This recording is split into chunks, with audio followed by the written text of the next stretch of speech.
and welcome to Party Select, a podcast where two dudes and a guy who's their friend talk about the best thing there is, video games. My name is Shay. I'm your host today. I'm joined, as always, by Kyle and Cody. Hey. Hello, fellas. Hello, Kyle. Hi. Hello, Cody. Hello. Cody, welcome back. Thank Cody you. was honeymooning last month. We had to do the pod without him, which was not the plan. But shit happens, as the kids say. Cody, how'd it go, man? You have a good time? It's pretty good. Yeah, we went across the pond, as they say, to London and spent some time there. And then we did a few days in Rome, Italy. And then came See, I back. thought you were going to start with Italy first, and then I was going to be like, that's not what across the pond is. Like, it still is across the pond, but that's not. Sure. Like, I was like, yeah, we went across the pond, as they say, to Italy. Like, Across the no, pond not and really. over the Dell to Italy.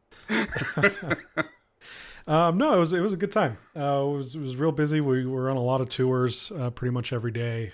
We had most of the evenings to ourselves, but yeah, during the day we were on tours for the most part. Quick anecdote here. On the first day, well, let's back up even further. Going into the trip, I knew I needed to pack a few pairs of long pants because in Italy, anytime you're at a religious site, so many of the cathedrals require you to be your legs be fully covered. The papal dress code, yeah. That's right. And I'm a hot boy. I run very hot. I sweat very easily. So I cannot have like thick pants on at any time just because I'll just die. I'll burn up. And it was very hot there. So the week before we left, we went shopping for me and I got a couple pairs of linen pants. I've never owned a pair of those before, but super comfortable, really Very light. nice. They're awesome. So first day in London, we had a big tour scheduled. The first thing we go see Buckingham Palace. That's super cool. The next thing we do straight from there, we go to St. Paul's Cathedral, which is a gorgeous, gorgeous, gorgeous church right in downtown London. It is where Diana and Charles got married. Tons of famous people buried down there in the crypt. We got a tour all the way through. Our guide was teaching us all about it. Robin Williams, actually. Oh yeah, really? No, not really. Okay. It was the first celebrity dead person I thought of. Really cool, beautiful art and everything. We won't go into all that. But then we also got a tour of the crypt. So we got to go down and check out where all the tombs and stuff are. So on this day, I am wearing one of my linen pants because it was chilly. The tour started really early, so I was wearing one of my pairs of pants. First time ever wearing them outside from trying them on at the store. My wife goes and uses the bathroom when the tour's over. We got like 15 minutes before we got to get back to the tour bus. So he's just letting us look around. She goes to the bathroom. I sit down on a bench and I just sort of casually spread my legs and my entire seam of my crotch rips open. I am nearly dick out in the bottom of this beautiful cathedral Hell yeah. in London. Just the way Robin would want it. That's right. So thankfully I had a coat also that I had tied around my waist. I just sort of turned that around so it was covering my front. Yep. Thankfully, I don't know, by what holy miracle, maybe it's because I was in a church that this happened, but the church is surrounded by like a small shopping district. So we quickly ran out there and we found like a sporting goods, like an outdoor wear store. And I walk in and my wife's like, oh, we need an emergency pair of shorts. And I think they probably thought I shit take you myself. into the emergency shorts. Yeah, right. We grabbed the first pair we could find. I take it to the dressing room to try on and they fit whatever. I give them to my wife. I'm like, hey, can you just go buy these? And I'm just going to change in here. So they totally probably thought I shit myself or something. All these Americans and their diets. That's right. Their crazy cheeseburger diets. So when we left, I threw those pants in the garbage and I ended up leaving that pair of shorts because they were like cargo outdoorsy shorts. I left those at the hotel. And yeah, so that was my... You didn't even keep the shorts that you purchased? They were ugly. Why not? They were ugly. They were so ugly. They were You emergency could have shorts. bought Shay. shorts that weren't ugly. This was an emergency. I had no time. I would have never worn them. Emergency shorts have to be ugly. They are one use only, and then they go in a landfill. Yep. In a toxic waste sealed bag.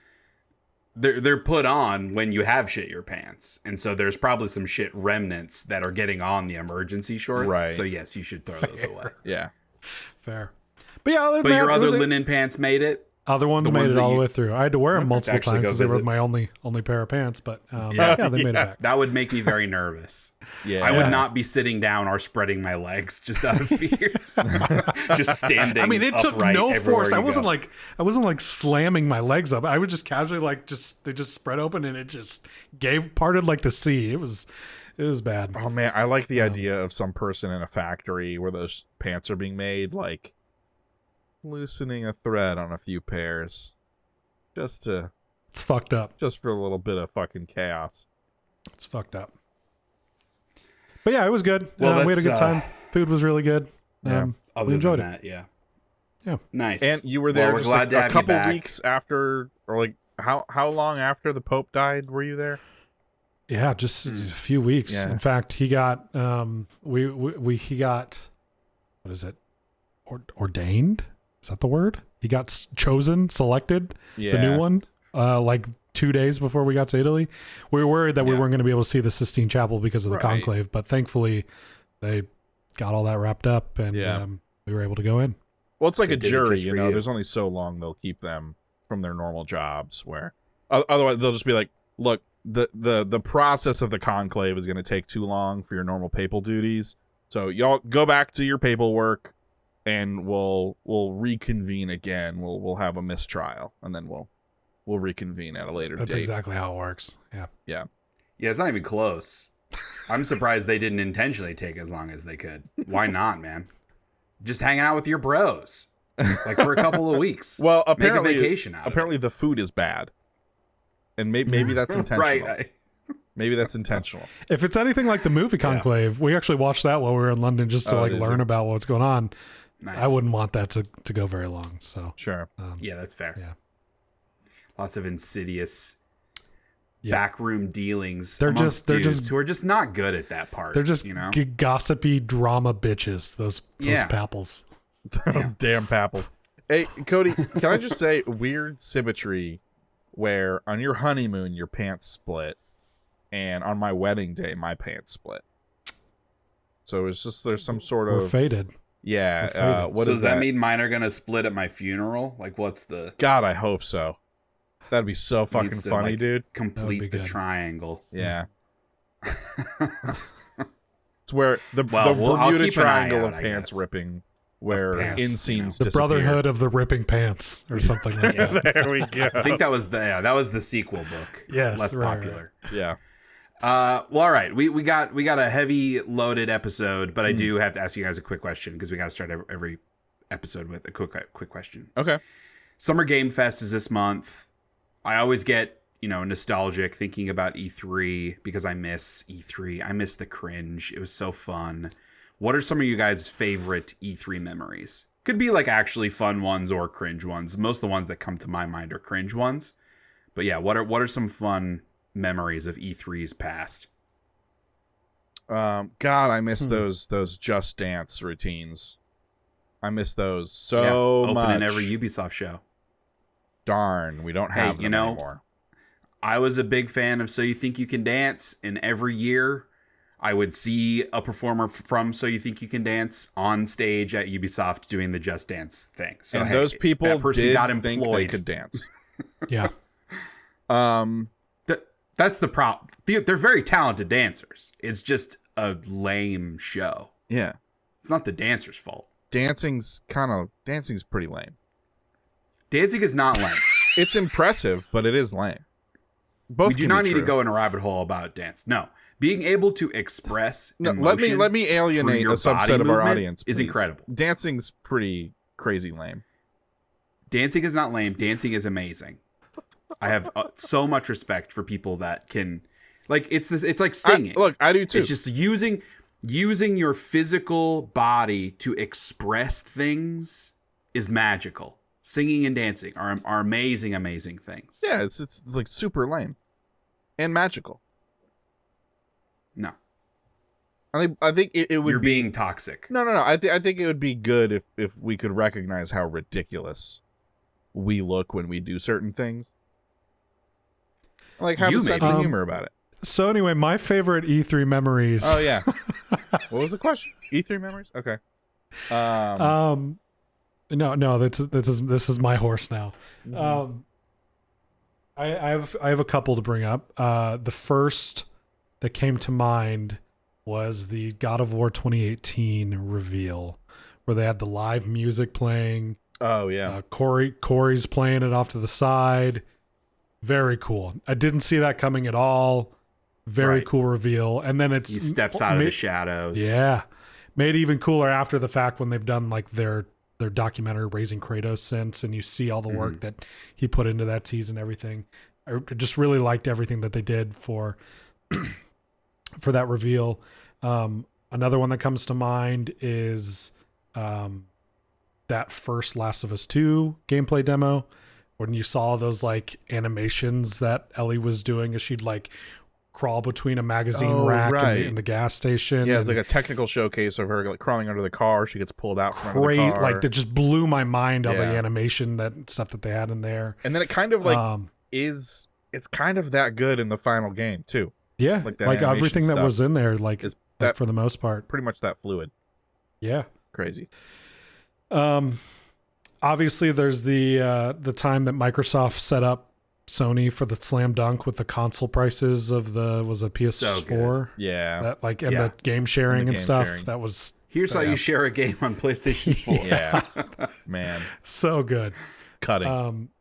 The last one I had is actually the one that I think actually came to my mind first when I saw that question, and I don't know why this has stuck with me, considering I don't think it would, in practicality, I don't think it would actually be that popular, but for some reason I always associate E3 with this was also not that long ago, but that Minecraft AR thing that they showed. Oh yeah, where, like they had the goggles on and like it built a Minecraft world on like a table. I thought that was so cool. I think that probably ended up turning into that Minecraft Worlds AR, like Pokemon Go game that got canceled. But yeah, those are just a few that I thought of. Those are good. Kyle, anything else? Yeah. Remember when they used to do these Just Dance intros to you? No. Reggie Fils-Aimé, My Body is Ready. My Body is Ready, Reggie is a good moment. The puppets. When they did the puppets. Miyamoto with a gun. Was it Miyamoto with a gun for Rabbids for Mario Rabbids or whatever it was.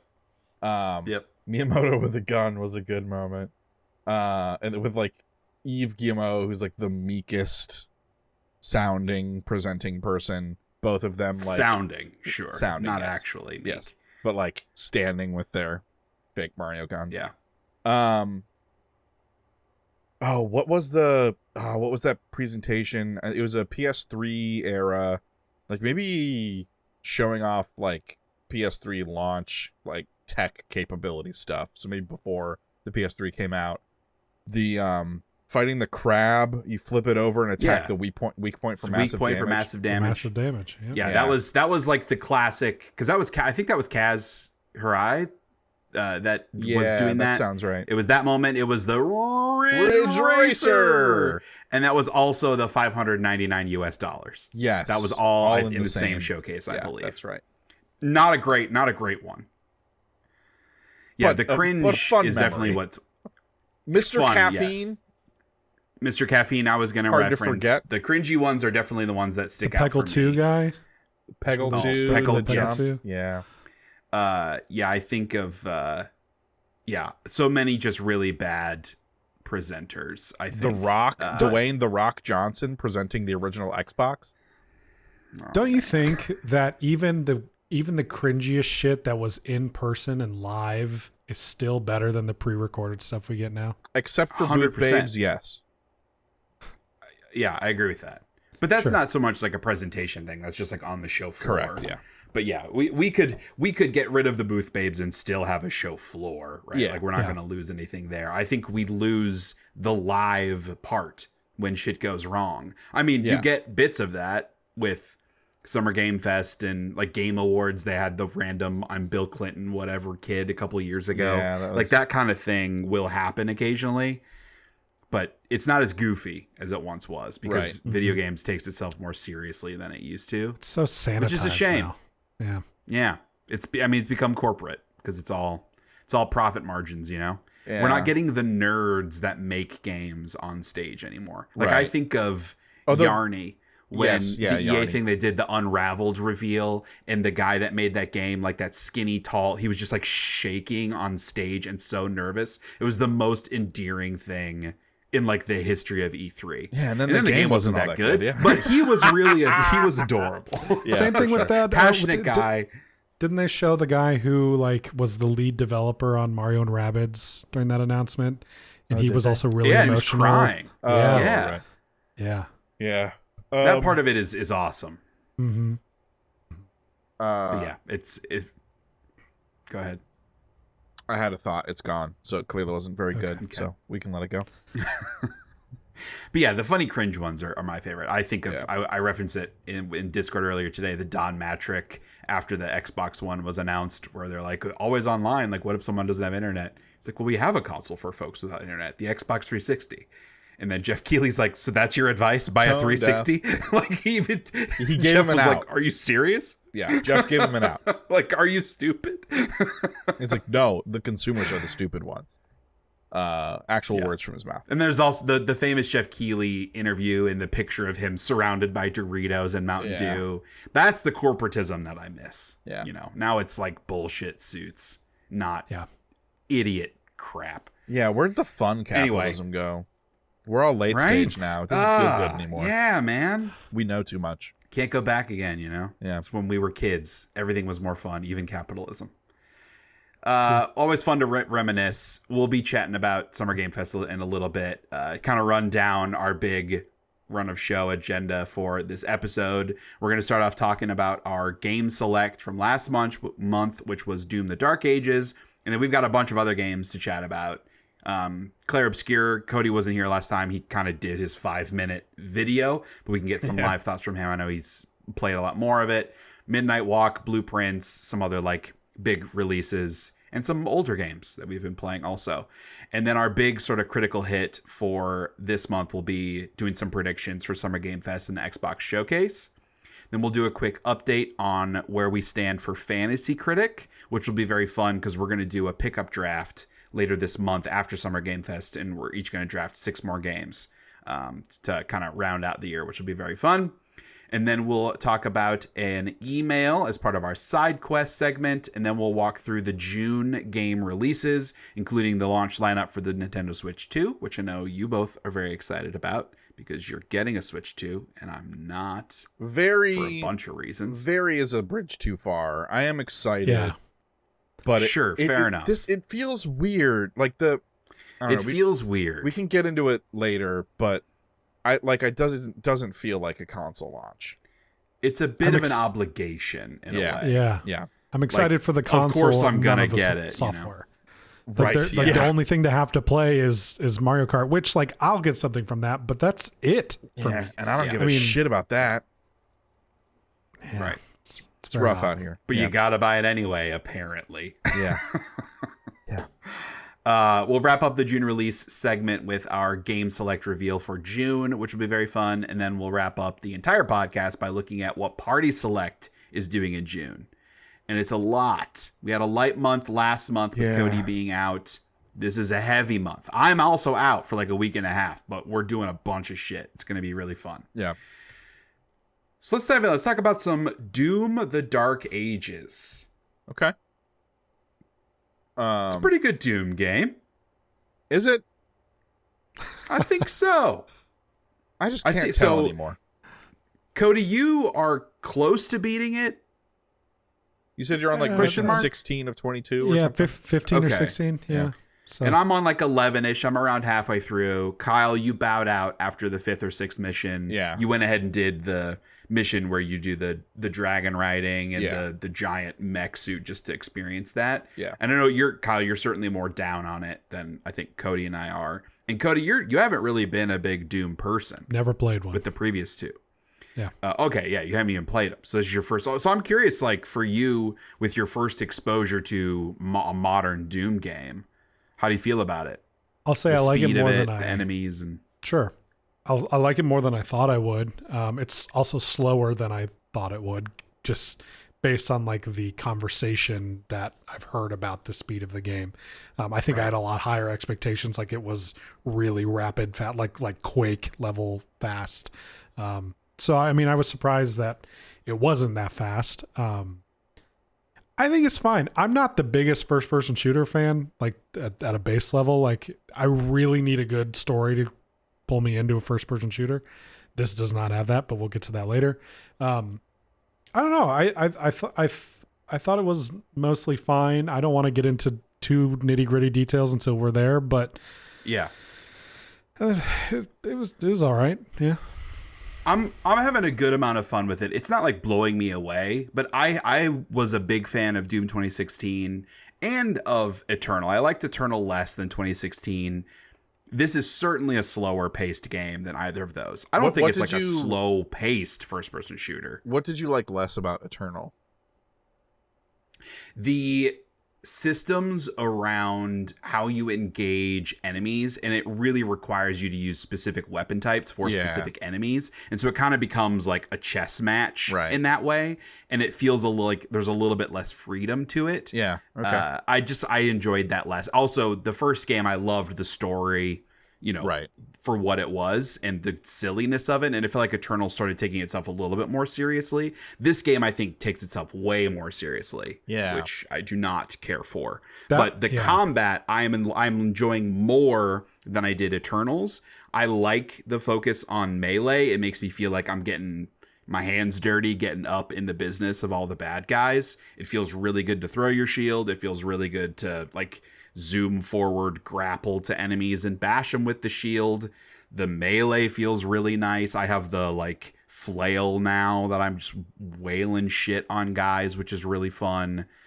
And there's I didn't come up with this phrase, but my boy Skill Up referenced it in his review, and so I have to steal it because it's so accurate. There's a sense of like bloodlust that I feel when I'm in a big zone fighting dozens of guys, that it just kind of like it gets that lizard brain testosterone thing in a way that neither of the previous games even did. I think it's because of the heavy melee. Yeah, and in a not toxic way, but it's like there's an aggression that in an extremely toxic way. Yeah.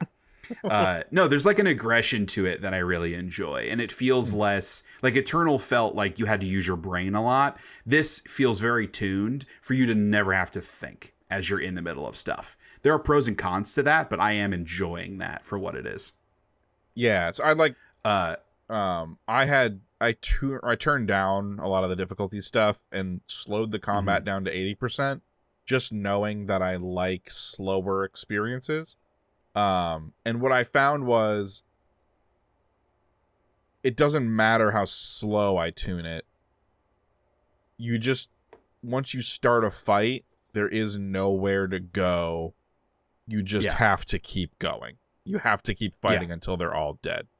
That's what I don't like. It really stresses me the fuck out. Like, like it got to the point where as soon as I saw an enemy, I like got this feeling in my chest of like, I cannot stop at any point during this. I have to keep going until they are all dead. And that really, like, it got my heart rate up and my chest felt tight in a really negative way. And I did not have a good time with it. And I felt that way for probably like the first hour and a half or so.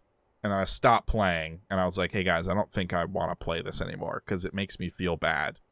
And you're like, what's your history with the two others? Have you played Eternal? I played like half of 2016 and I liked the story stuff it was doing, but I did not like how hard and how fast paced the combat was. Because again, I like slower.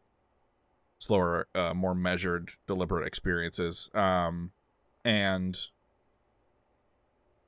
I did not play Eternal at all because I knew like it wasn't for me. But seeing some of the marketing stuff about this one being like, oh, it is going to be a little bit slower. It has all these difficulty things you can tune. And I was like, okay, well, it's not that the game is hard. It just makes me feel a way that I don't like. Yeah.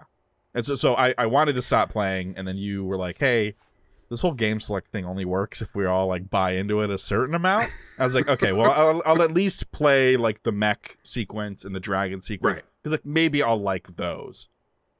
The mech sequence was meh, it was whatever. And then the dragon sequence was actively unpleasant in a I think the dragon way. stuff sucks. It kind of sucks and it's super boring. And that first dragon level is so fucking long.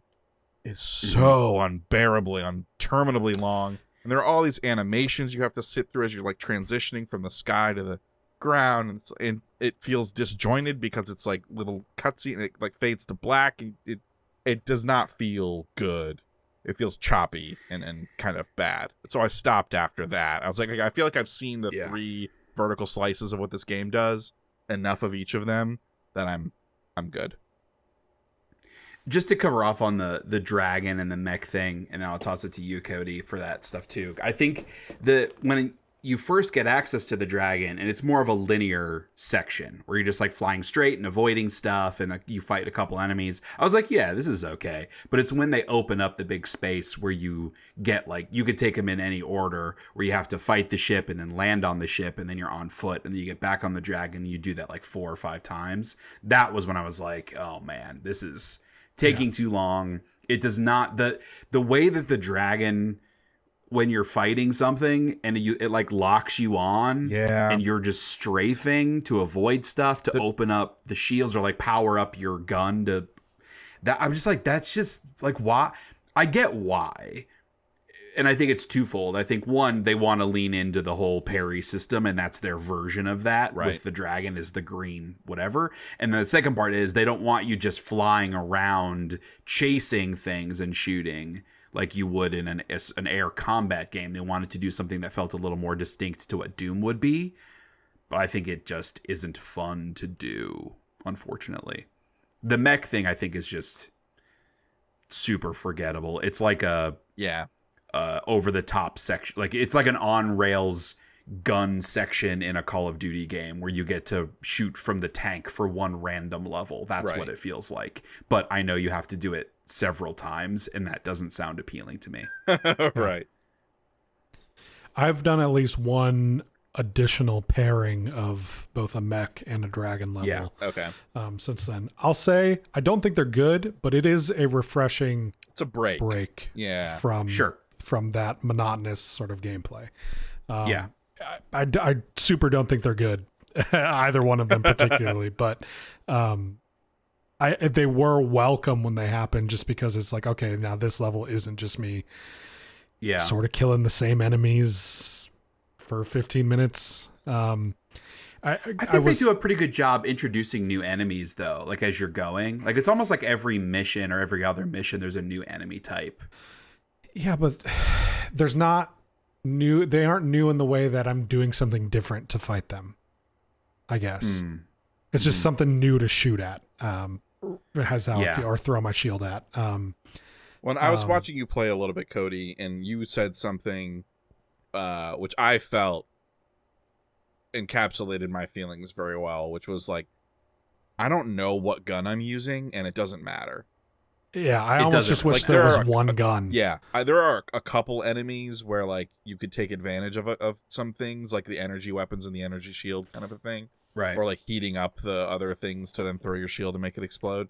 So there's some of that stuff you can do depending on like the weapon you want, but ultimately, like there's no time to worry about what weapon you're using for the situation, or how much ammo you even have. Like you just shoot until it clicks, and then you switch to the next thing.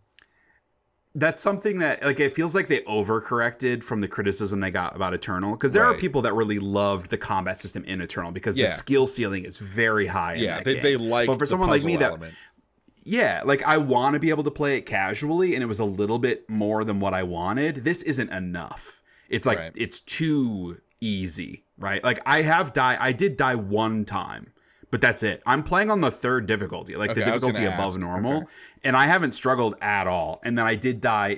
There was a section where there's an enemy that has a shield on him, and you have to kill everything else in order to unlock his shield. And I just eventually got overwhelmed in that section and died one time, and that's it. Okay. It's not a difficult game because the parry window is very large, which I'm fine with, but it's like the type of gun you're using doesn't really matter, and you have enough sort of tankiness plus mobility that you can just soak up so much damage that I rarely am finding myself with low health. Yeah. So that's interesting. So I'm playing on like super easy mode.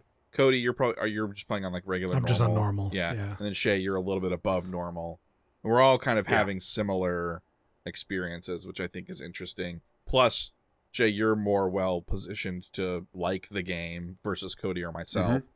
So I think I'm not going to say it's damning because it's not like it's a bad video game. I recognize that there are elements of it that are good, but I think in trying to appeal to a wider audience, they must have lost something. And it sounds like, Shay, you feel that way too. I do. I really like it. Like I very much am enjoying it. I am playing in short bursts because I think if I sat and played this for 3 hours, it would feel pretty monotonous. But that's kind of what a first-person shooter would feel like. It doesn't matter what it is. So I don't want to hold that against the game. I think the biggest difficulty that I have is like I just enjoy it less than Doom 2016 in both ways. I thought the combat tuning was near perfect in that game, and I thought the storytelling and the like larger world building in that game were fantastic. And the combat, while really good in this game, isn't as good, and I think the story stuff is like a huge drag. Yeah, it's kind of plus a wet the fart. Extra things they added with the dragon stuff and the mech stuff don't add a lot of value. Right. So that's where like the disappointment level comes from. Something like Eternal, which I really liked, I also liked it less than 2016, but it felt similar enough that it just felt like a sequel that I just liked a little bit less. This game has way more ambition to my point of view than Eternal did. Yeah. There's way more different about it than there was in Eternal, and so that's disappointing in a different kind of way.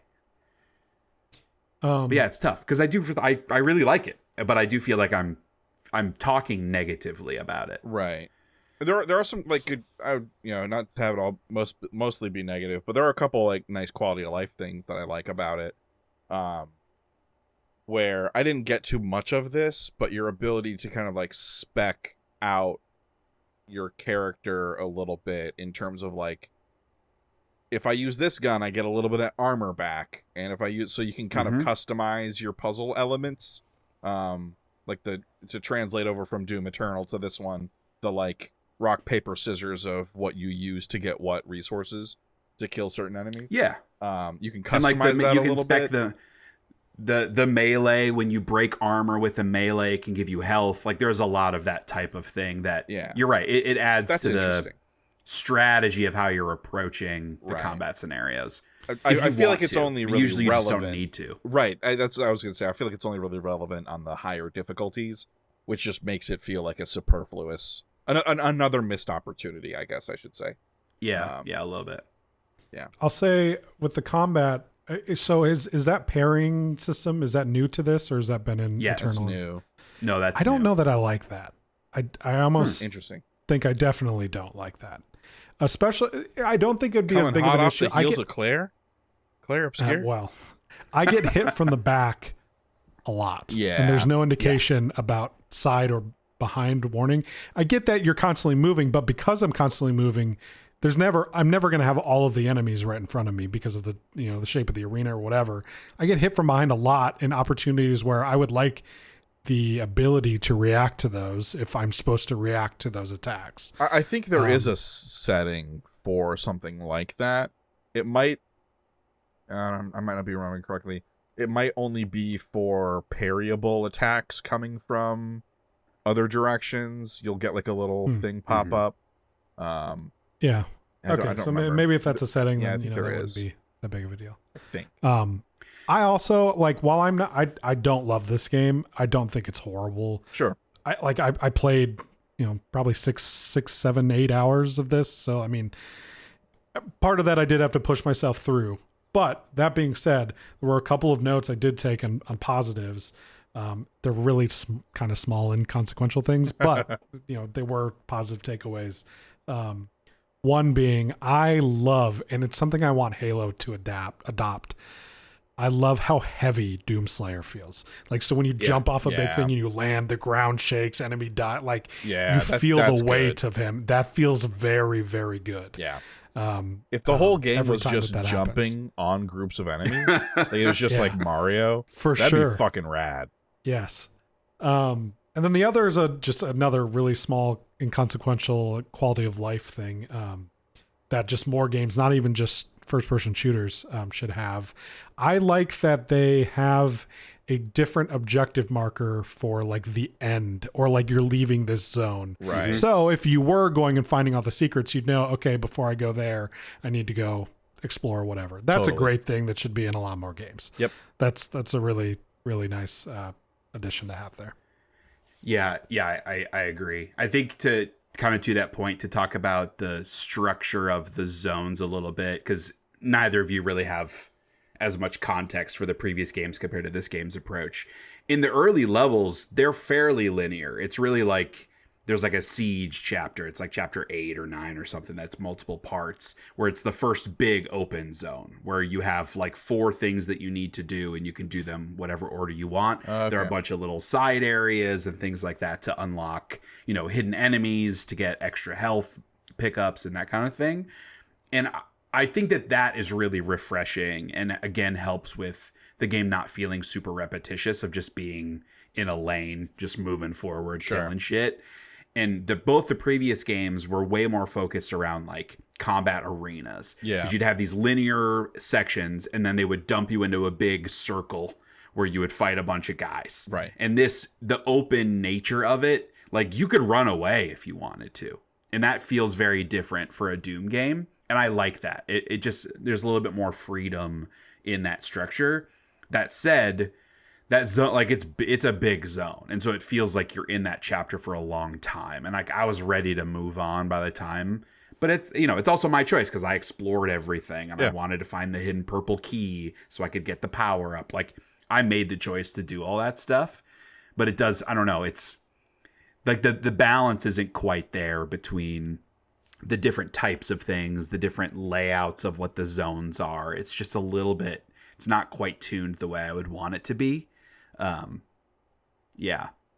do think in the positives category also, the game runs incredibly well, at least for me playing on Xbox. Like, frame rate is great, no crashes, no hiccups, nothing wrong from that perspective. And I also think the game looks really nice. The art direction is really solid. I mean, it's a dark kind of game, but I really like how the environments look and kind of the feel. It balances that fantasy sci-fi well with some of the like Diablo style gothic shit. And I just think it's a good tone for the game to have visually. So I had asked you this when I started playing, but generally, not even just specific to this one, is it self-aware? Like, are they self-aware with like the demons and metal, or is it like meant to be taken seriously? Like, oh man, this is so cool, or is it like they're overdoing it for like comedic effect? Yeah, I feel like the first game was very fourth wall breaking in how it presented its story, and it was very jokey. Like, there were bits where like a narrative is happening where there's this voiceover telling the Doomslayer, like, make sure you're doing this, and he just punches it and turns it off, because he's like, I don't fucking care. Like, it was very funny in that way.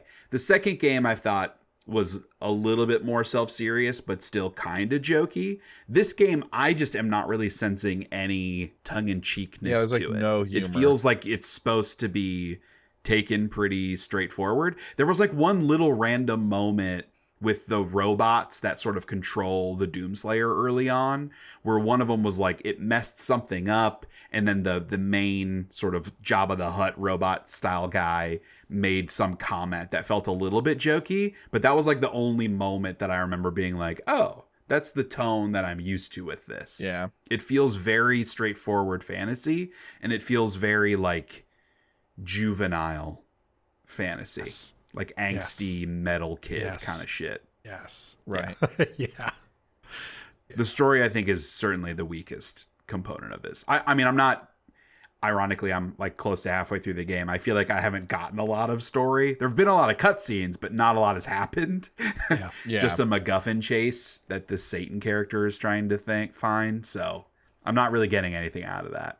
I did today watch like 10 minutes of John Romero playing Doom the Dark Ages on Twitch. He just randomly went live on Twitch today and was streaming Doom the Dark Ages. So I watched him play like pretty cool. 10 minutes of the early game.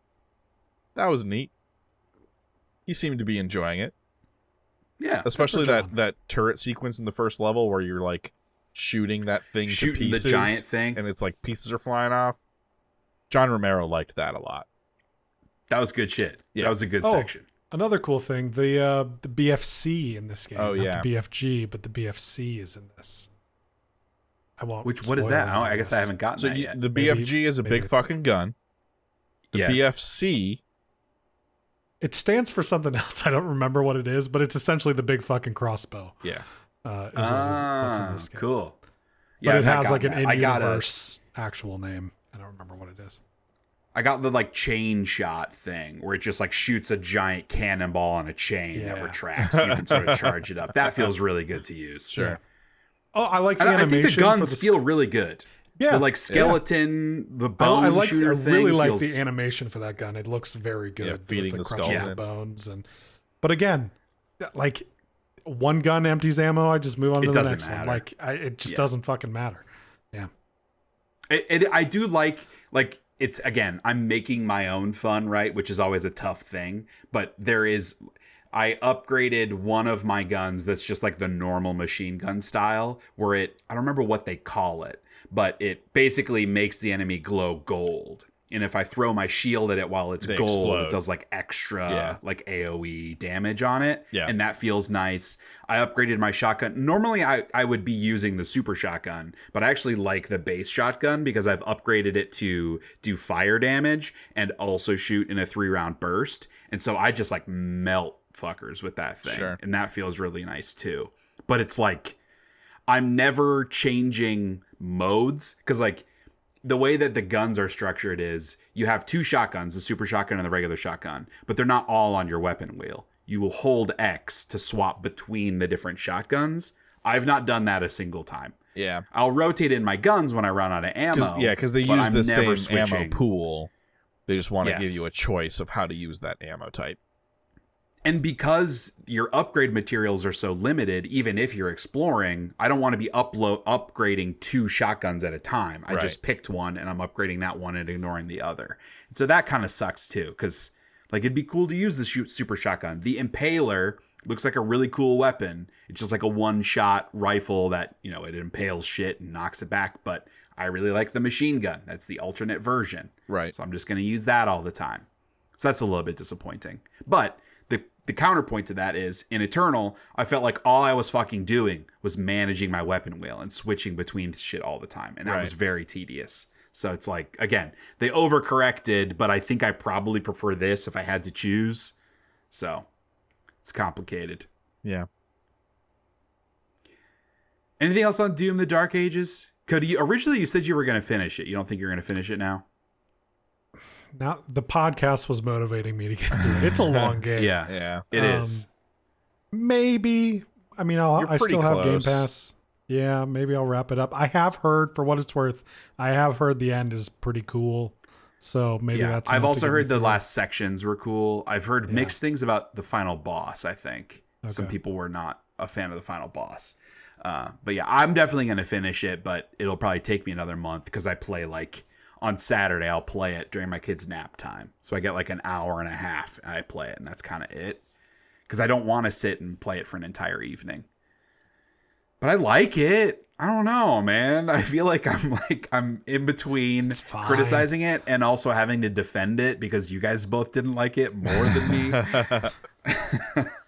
Yeah. It'll probably be on my top 10. Like that's a good rubric for it. I like it enough. Wow. It's not going to be, in the top 5 probably, but I do really like it. Okay. Speaking of top 10 style games, Cody, you want to chat a little bit about your continued experience in Clair Obscur? Yeah, so obviously I wasn't on the last podcast. I didn't get a chance to live contribute my input to the conversation had about that game. But yes, I have since beaten that game and gotten the Platinum Trophy in that game. That game to me is very important and very good and probably in my top 10 of all time. I love that game. Oh yeah, and it's probably high on that list too. I adore that game to pieces. It truly, if I didn't have something else I immediately wanted to play, I genuinely considered hopping right back into New Game Plus and playing it again when I was done with it. I love everything about that game. The Platinum was super fun, super rewarding. Fuck, when I finally got a male build that I was consistently doing millions of damage and a hit was perfection. It's good.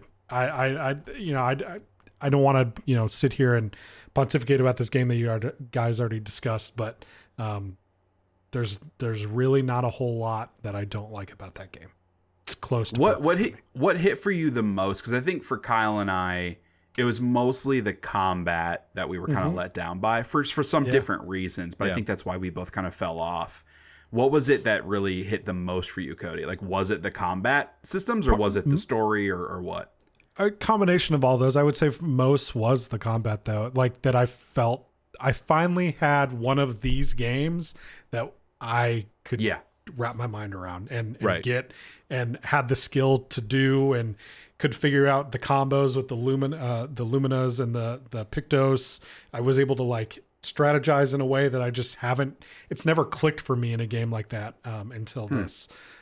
So yeah, I mean the combat, just throwing myself at a boss and like learning his moves and okay, well this isn't working. Let me go in and readjust my Pictos and Luminas and rebuild my team real quick. I liked the strategy of that quite a bit, for sure. I also really like the art and everything. Yes. So yeah, I think the art and the world building and the story to me were all so good. It was purely the combat stuff that wasn't vibing, and I did fully intend on going back to it, knocking it down to easy and just seeing if it was more fun that way. And then a bunch of shit happened in Helldivers, and I've just fallen really back into Helldivers. I will say, I haven't played like anything else. After I beat it, for one, I ended up going down to easy for the final boss, and then after I beat it, I stayed on easy to wrap everything up. The parry dodge windows are significantly larger on easy. Yeah, for what it's worth. That is what I'm looking for, but I don't want it to be so trivialized that the actual like push and pull strategy on set, like priming the fire and earth and like choosing the elemental stuff, I don't want that to be lost because the parry dodge becomes easier. That was my whole thing with like, that's why I was like, I don't need the parry dodge to be in it because the elemental shit is complex and interesting in its own right. Yeah. And I was afraid that if I knock it down to easy, it would be so easy that I wouldn't need to do the fun thing that I enjoyed. I felt like that. I think it details what the different difficulties do, but from what I could tell, I mean, when I was doing those post game bosses and stuff, they're still fucking hard, and if they hit you, they're still gonna hit hard, and they still have a lot of fucking health. And not even just bosses, like general enemies toward the end game, like they still have a ton of health. Like you still need to strategize to take them down. But I think the biggest assist lowering the difficulty gives you is the larger parry dodge windows, for sure. That's good to hear. Yeah. I really, really want it, because I would so desperately want to love this game because I want to support the studio doing cool shit. I like a lot of things about the game, and which is a really bad reason to want to like something. I'm so sick of disliking stuff that everybody else likes.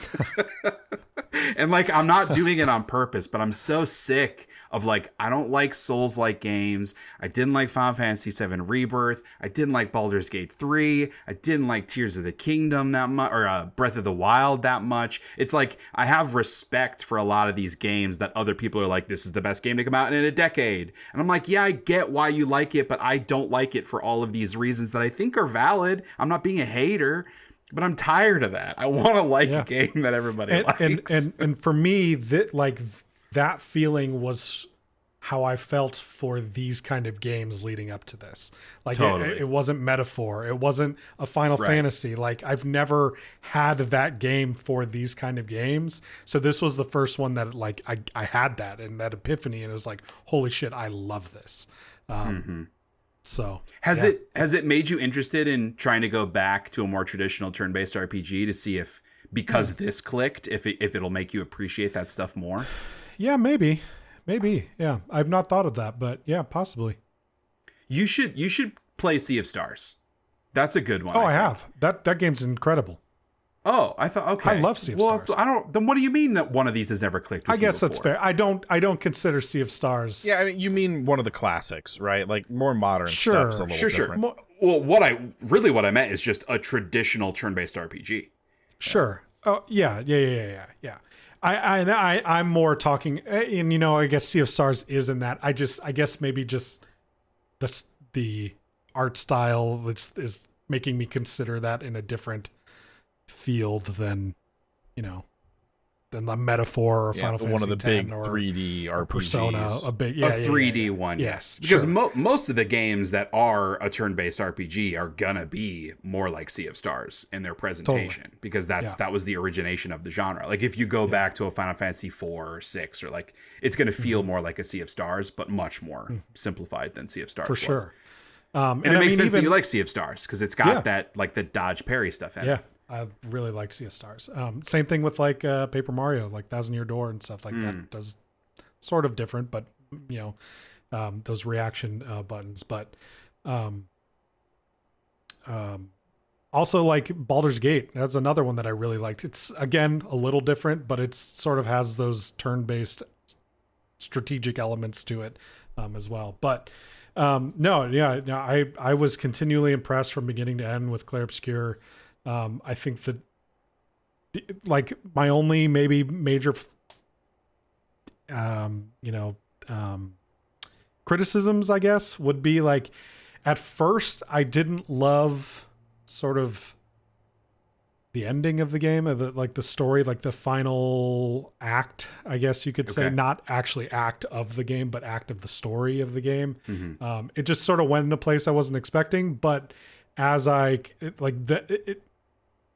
after you beat the final boss, there's a lot of game after that. And in that lot of game, it sort of justifies itself. And then by the end, I was done. I was like, okay, that's maybe not as bad. But initially, I didn't love where they ended up taking it. But now, especially with some time away from it now, I really like it. And I for sure will be playing that game again.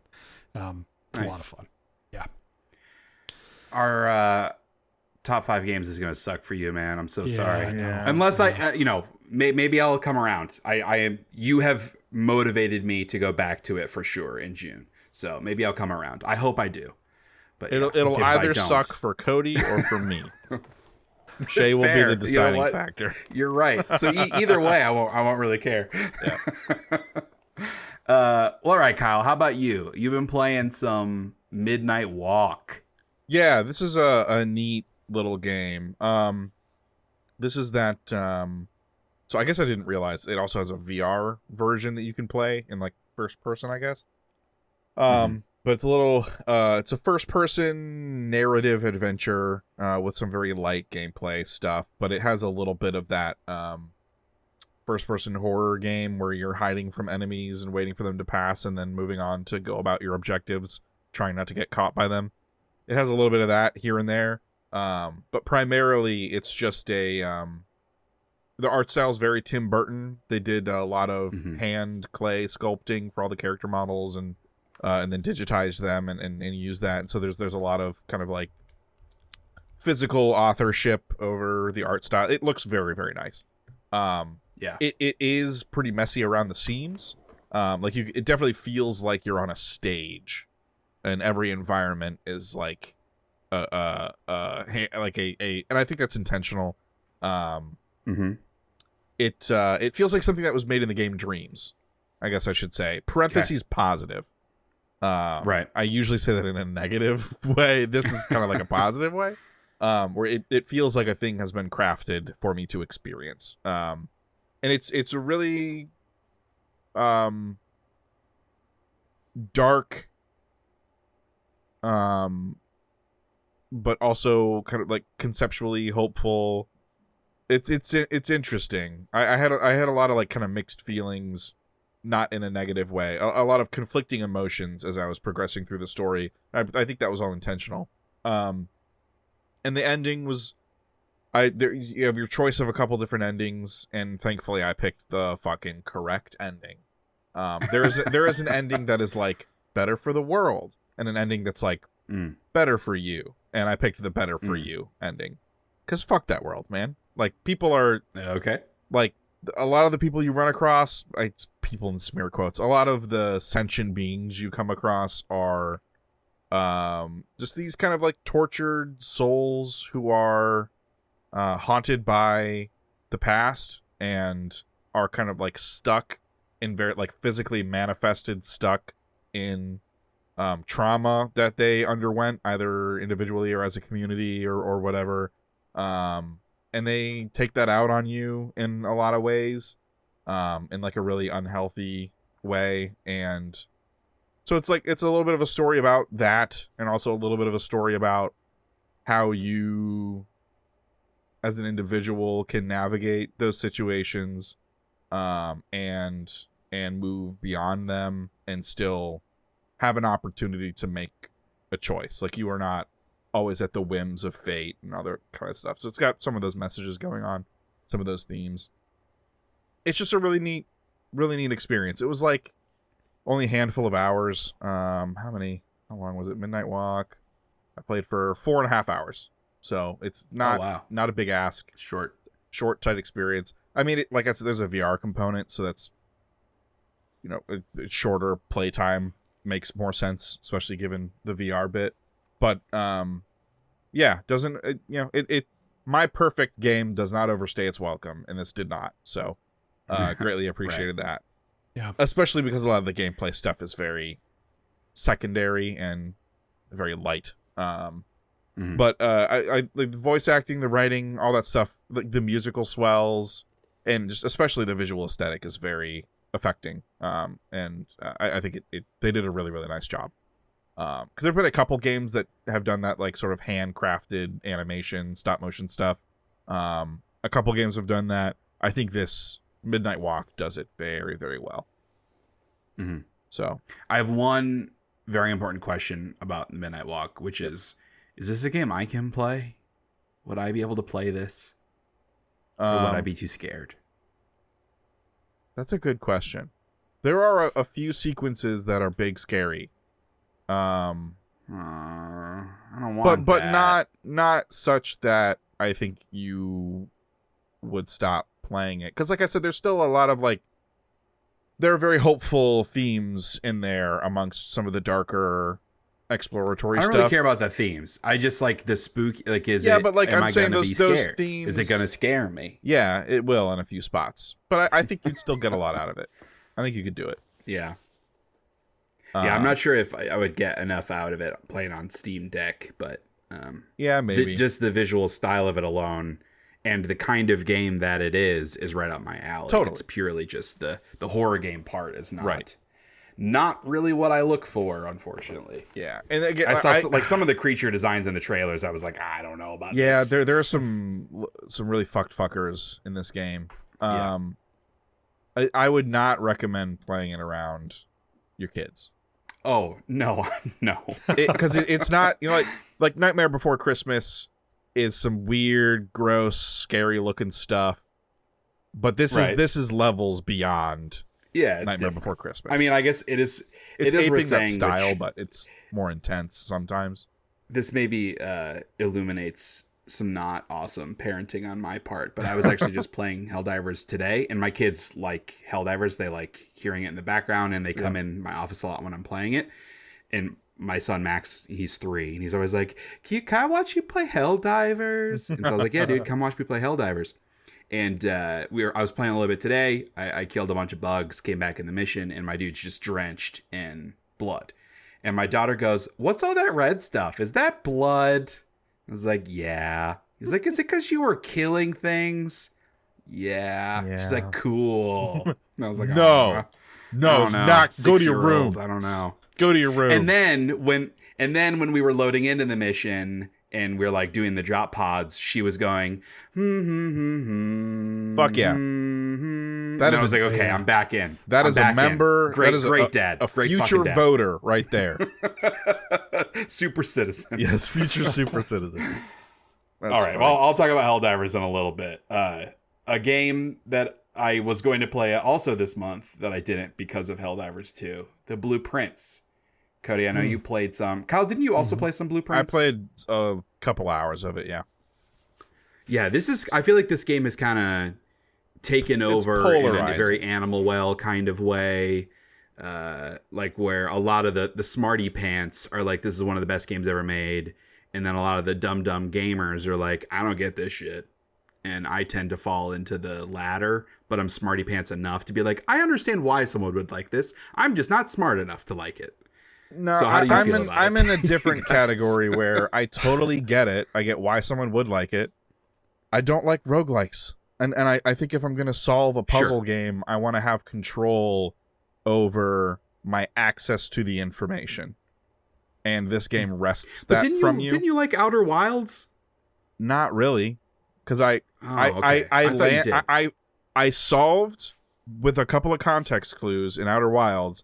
I figured out that there was spoilers for Outer Wilds for those who have not. Whoa, no, because I want to play it.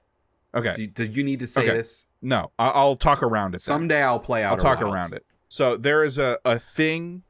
There's a place you can go that you don't know about right away, and I figured out the trick to it. And went there, and like. I think I solved the final part of a puzzle the game had not introduced me to yet. And so I was like trying to get into this place and it like wouldn't let me. And it felt like I had done something out of order. But the whole thing about the game is that what game are we talking about right now? Outer Wilds. We're talking about Outer Wilds? Okay. Yeah. We're talking about Outer Wilds, not Blueprints. Okay. But it felt like I'm having a hard time articulating. I felt like I should have been rewarded for figuring that out early, but instead I was punished. And then I was like, well, I don't want to, now that I figured the thing out, I don't want to run around and like try and find steps 1 and 2. I'm already at step 3, motherfucker. And so I was like, I'm kind of done. That was my problem with Outer Wilds. And I think that's like an experience that is mostly unique to how I ended up experiencing it. Right.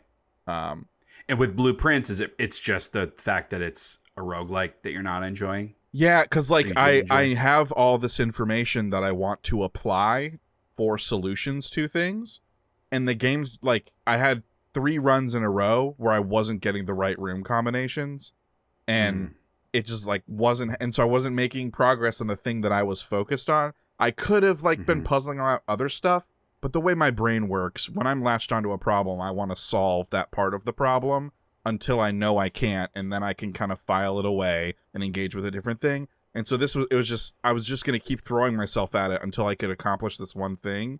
And I just couldn't do that in 3 runs in a row. And I was like, fuck this game, man. Cause like, I know it's kind of it's a long, people put hundreds of hours into it. I know it's a long one. I'm not going to do this for 100 hours. So I'm out. Yeah. And that was my thing. So hearing all the discourse about it, I definitely, it's funny you mentioned Animal Well. I was getting Animal Well vibes from everyone talking about it, of how like once you get it, like, it's great. And it's like, that's fine. I think that's fine. That's a fine thing to say. But like for Animal Well, boy, I did not see what other people saw in Animal Well. So I figured that was likely going to be the case here.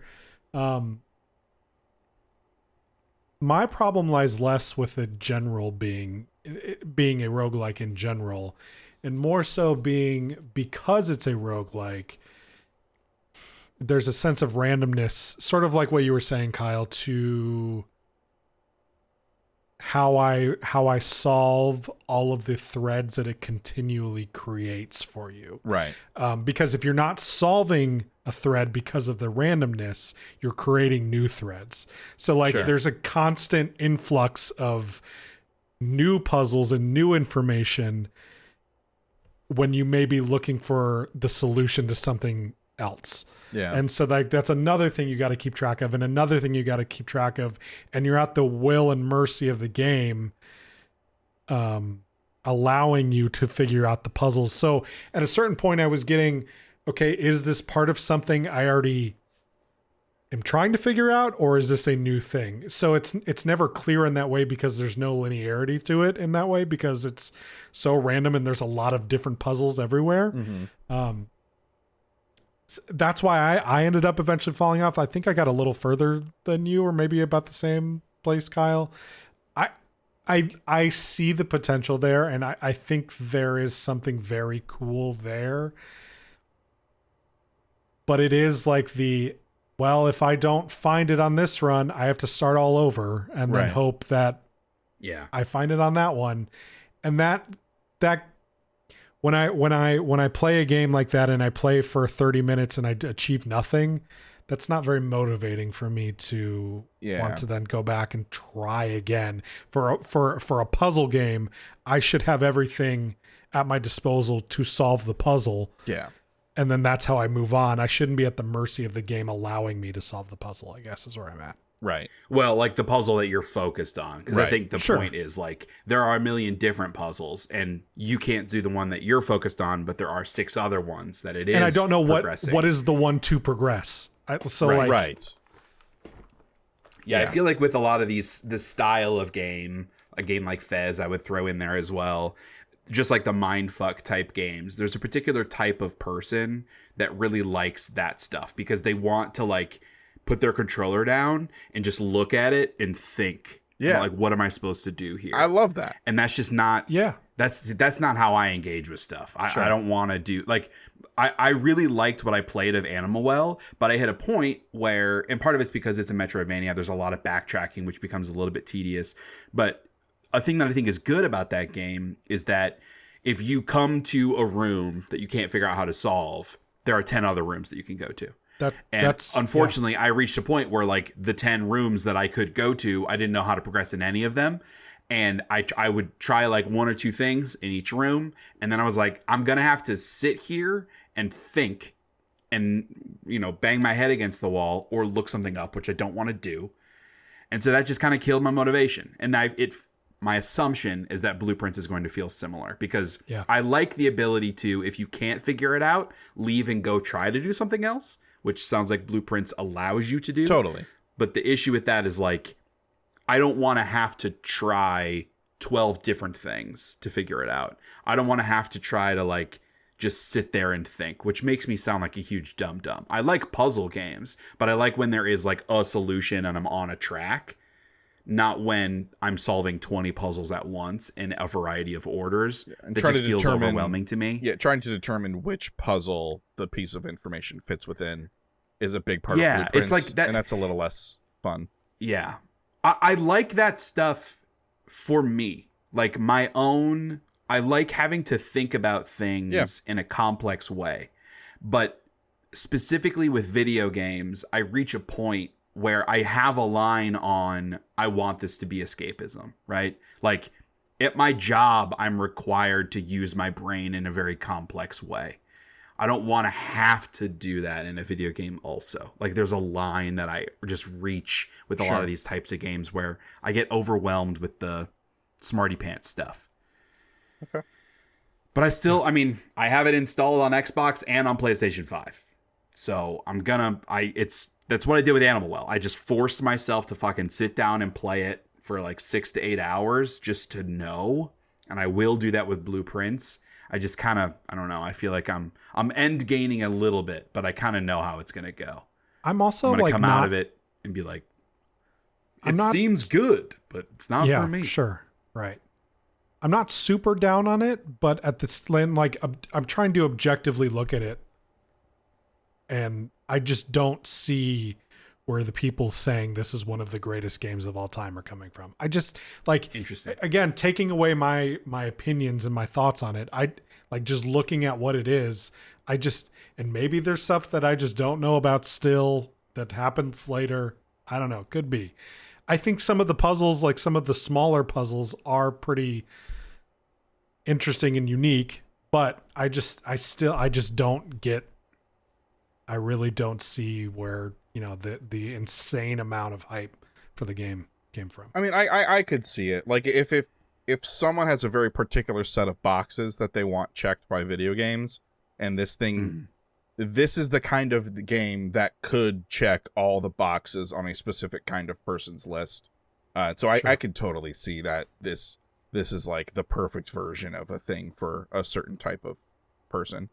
Like loves roguelikes, loves the complexity, hasn't really had a blend of stuff like that before, and so it's kind of their first time having all those boxes checked at the same time, and it's like making their brain go like catch on fire in a good way. I could see that being the case for certain folk, and certainly that is what's happening with several like gaming industry personalities for sure. Yeah. And it's the usual suspects, right? Like the people that I would expect to be really into the Blueprints because they've been into other games like Animal Well are. And so it's like and not saying that these specific gaming media people are the only people that love Blueprints, because obviously there are tens of thousands of other people that are like that. But the point is, it's a specific type of gamer that is into this type of thing. And it seems like that person is being very well served right now from a variety of games. Right. Just not as much our vibe. Yeah. All right, well, let's change gears a little bit and talk about Onimusha Warlords, Cody. You decided to play this entire game. Yeah. So part of it was due to Onimusha 2 remake, remaster, whatever that is, coming out recently. Part of it was due to our discussion on best games of the 90s. Right. And then part of it was also just I've always wanted to play through those games.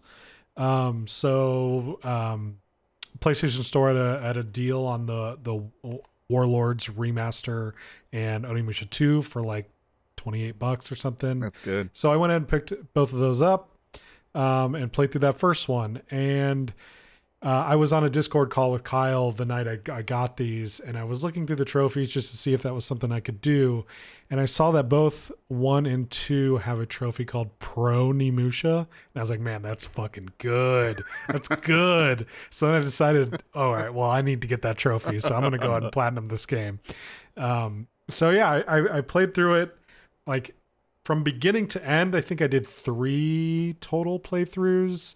And then I probably beat that final boss maybe like 6 times or so. It's a pretty short game. It's only like 3 hours ish. Like you did it in like a day, right? Did you do the most of the platinum pretty much one day? In probably 24 full hours. Okay. It took. It's really good. I like that first game a lot. I like switching up the different weapons for the different special magic abilities that you can do.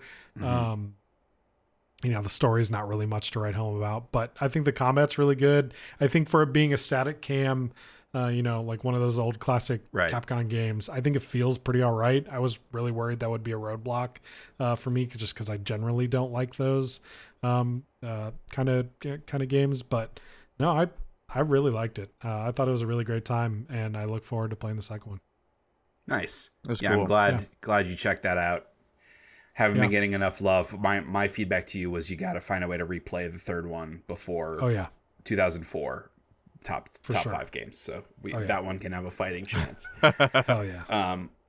Well, nice. Kyle, you've been playing two things that are on the sillier end of the spectrum. I guess first one being Revenge of the Savage Planet. I really want to hear about this because I journeyed to the Savage Planet. I only played like an hour or so of it and just never went back to it, but I really liked the tone. Yeah. I was curious what your thoughts on the second one. Yeah, so Revenge of the Savage Planet, it carries over the same tone as the first game, but it's a third-person co-op game. I guess it doesn't have to be co-op, but it's up to, I think it's just 2 people is the limit. It's just a 2-person co-op game.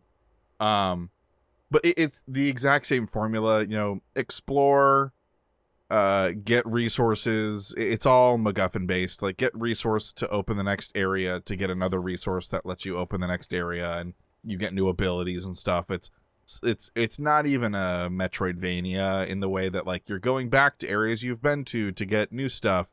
I think that first game has like very light elements of that, but it's not much of that. Revenge of the Savage Planet plays around with that a lot more. There are a lot more areas and things you're encountering that you're going to come back to once you get new equipment. So it's much more of a Metroidvania in that respect. Yeah, I think the tone holds up okay. There's like some pretty over the top FMV video communications you get from your employer. I'm into that. Yeah, it's very Devolver coded, which is a good thing. It has some fun little elements, like you have a base that you're upgrading in this one, and you can do you find tickets throughout the world, and you can cash in those like company currency for things to decorate your base with. You have like a whole area that you can decorate. My buddy and I were playing together, and we stuck a huge bed over in the corner, and then in the very middle of there's a room, there's a first floor, and there's a second floor that has like, there's a hole in the floor, so it's kind of like a viewing gallery that you can see down on the first floor. And right in the middle of that area on the first floor, we stuck a giant portal toilet. So when you do your business, everybody sees. But it's nice because like you do your business straight into the portal, and then there's no mess. There's no stink, no mess. Just like be careful how low your bits and pieces dangle when you're sitting on the seat, I guess. Yeah, can you be half in, half out on the portal, or does it like suck you all the way in? The mechanism of the portal is largely unexplained, so I think it's best to advise. Test it out. I advise caution. Yeah. Probably right. Yeah, it's just like a fun, silly, over the top kind of game. I think it all feels fine. All the gameplay feels fine. It's about the tone and the silliness and about doing it with a friend. Sure. So, that's a super. It's an easy recommendation if you have a friend that you just want to goof around with and laugh at how like cute and cuddly these little mushroom things are that you're just murdering for their resources. It's a good one of those. Nice. How about Cash Cleaner Simulator? Is this what it sounds like? It's exactly what it sounds like. It's another one of those chore games that I tend to like so much. You indentured servitude, I think, or you have been tricked into working for this what sounds like an AI crypto overlord personality, and you're like, they are, it's gonna be all the jobs in the future, man. Get used to it. Laundering cash for crypto bros. And it's neat. It's interesting. It's neat. It has some problems. So like your standard loop is you accept a job on your smartphone, and there's a giant pad in the like garage that you're trapped in, and stuff comes down from the ceiling out of a chute and just like hits the drop pad and like sprays everywhere, or like gets knocked around and is super messy. And then so like they send you their dirty cash, and they want you to send them X amount of that cash clean. And sometimes it's literally dirty and you need to clean it, like put it in the washer, put it in one of those fun air things that you would stand in and try and grab the money. You put it in like one of those and it dries the bills, and then you're stacking them. You can buy a bill sorter and stack the bills and then wrap them. and then it's like, you know exactly how much money that you're putting in. Sometimes they want it in a box. Sometimes they want it in a large box or a duffel bag or a suitcase.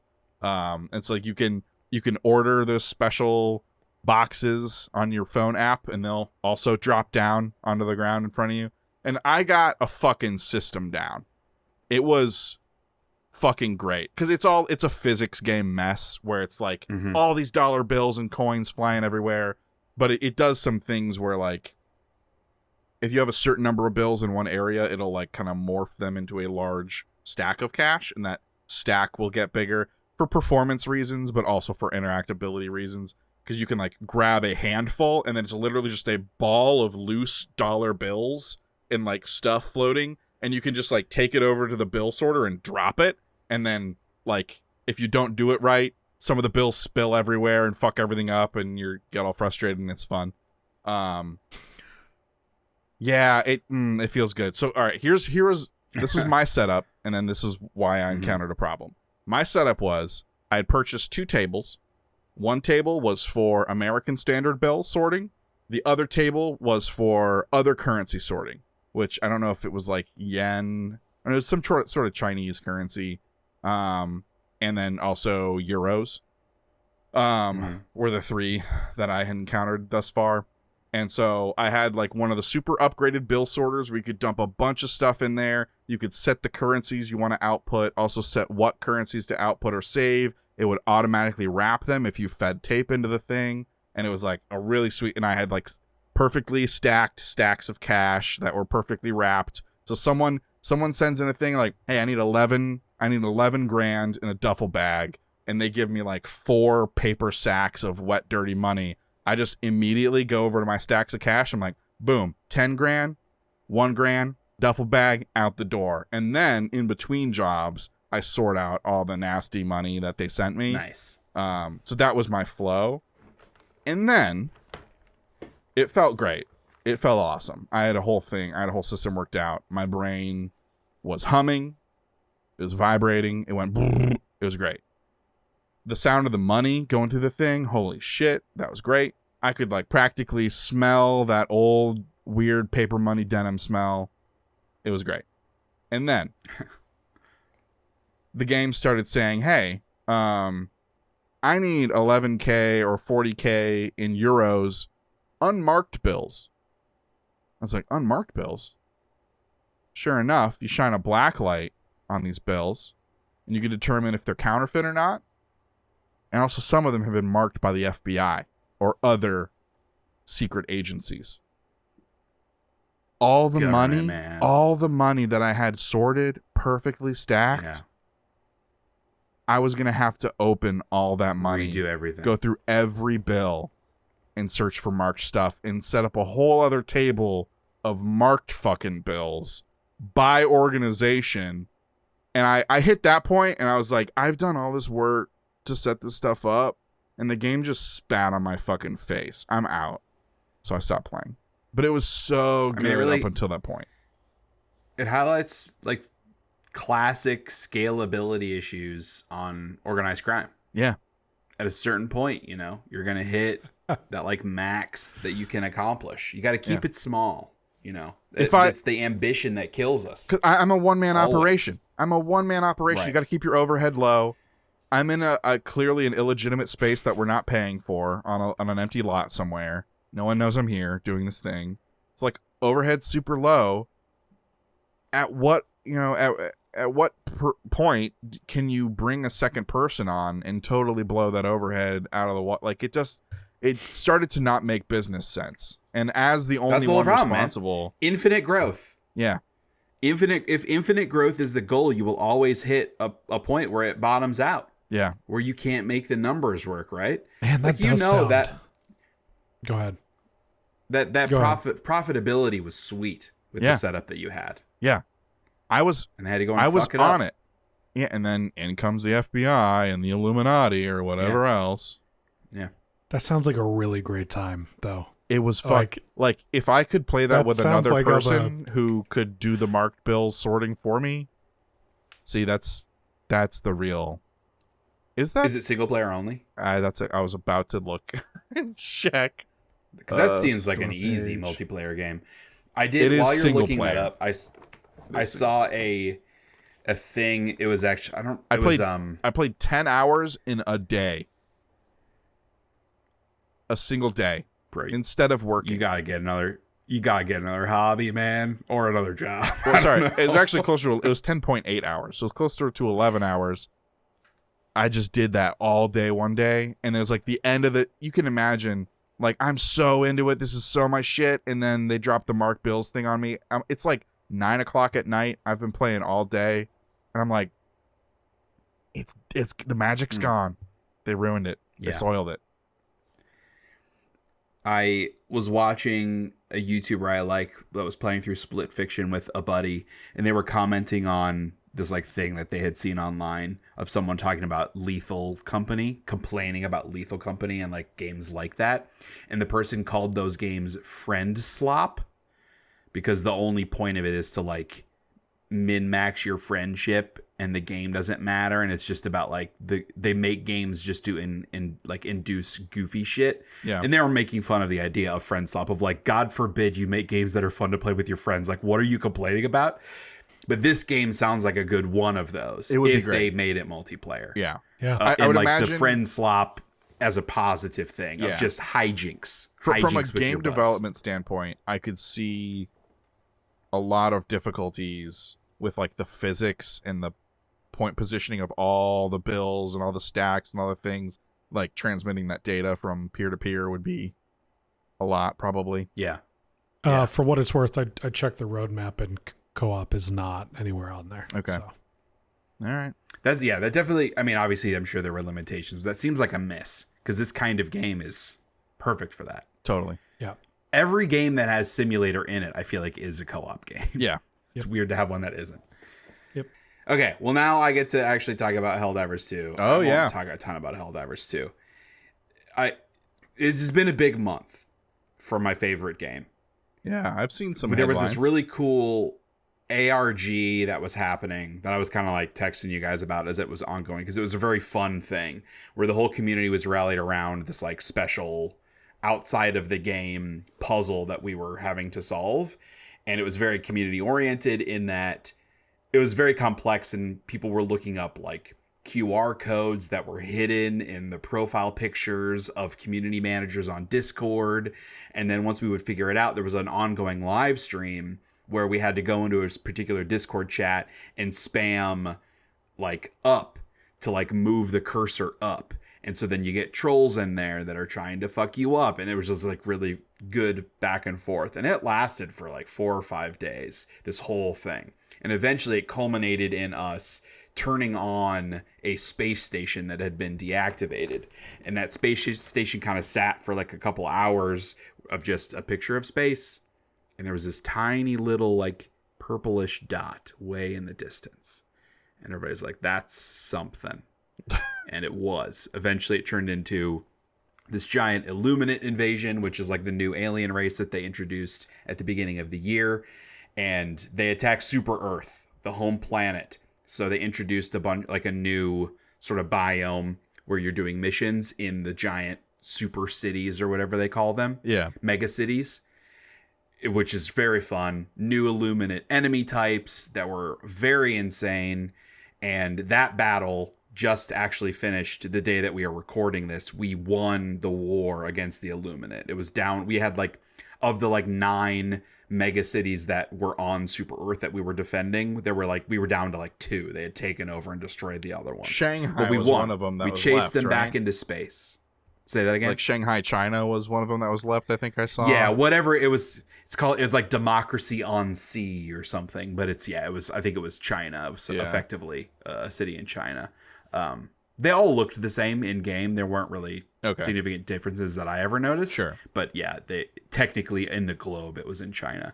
Because there was a big stink because there was no city in Australia. And so Australian players were upset that they were like, I guess Australia's been wiped out. We don't exist anymore. But yeah, that battle they're just smart. ended. They never let their cities get too big, so they weren't targets.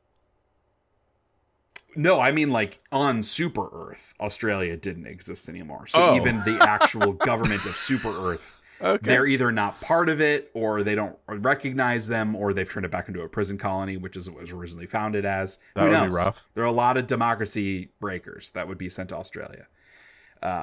But yeah, it was just a really fun, like, community-oriented event that turned into an actual, like, in-game huge thing that Arrowhead has failed in the past at hyping a new thing up and then nothing really happens. Like, there was this big moment where a black hole was on the move towards Super Earth. The Illuminate were moving a black hole to try to take over Super Earth, and it destroyed a planet. And it was a planet that we had been fighting on for a while, and it blew up the whole planet. People were like, what's this gonna mean?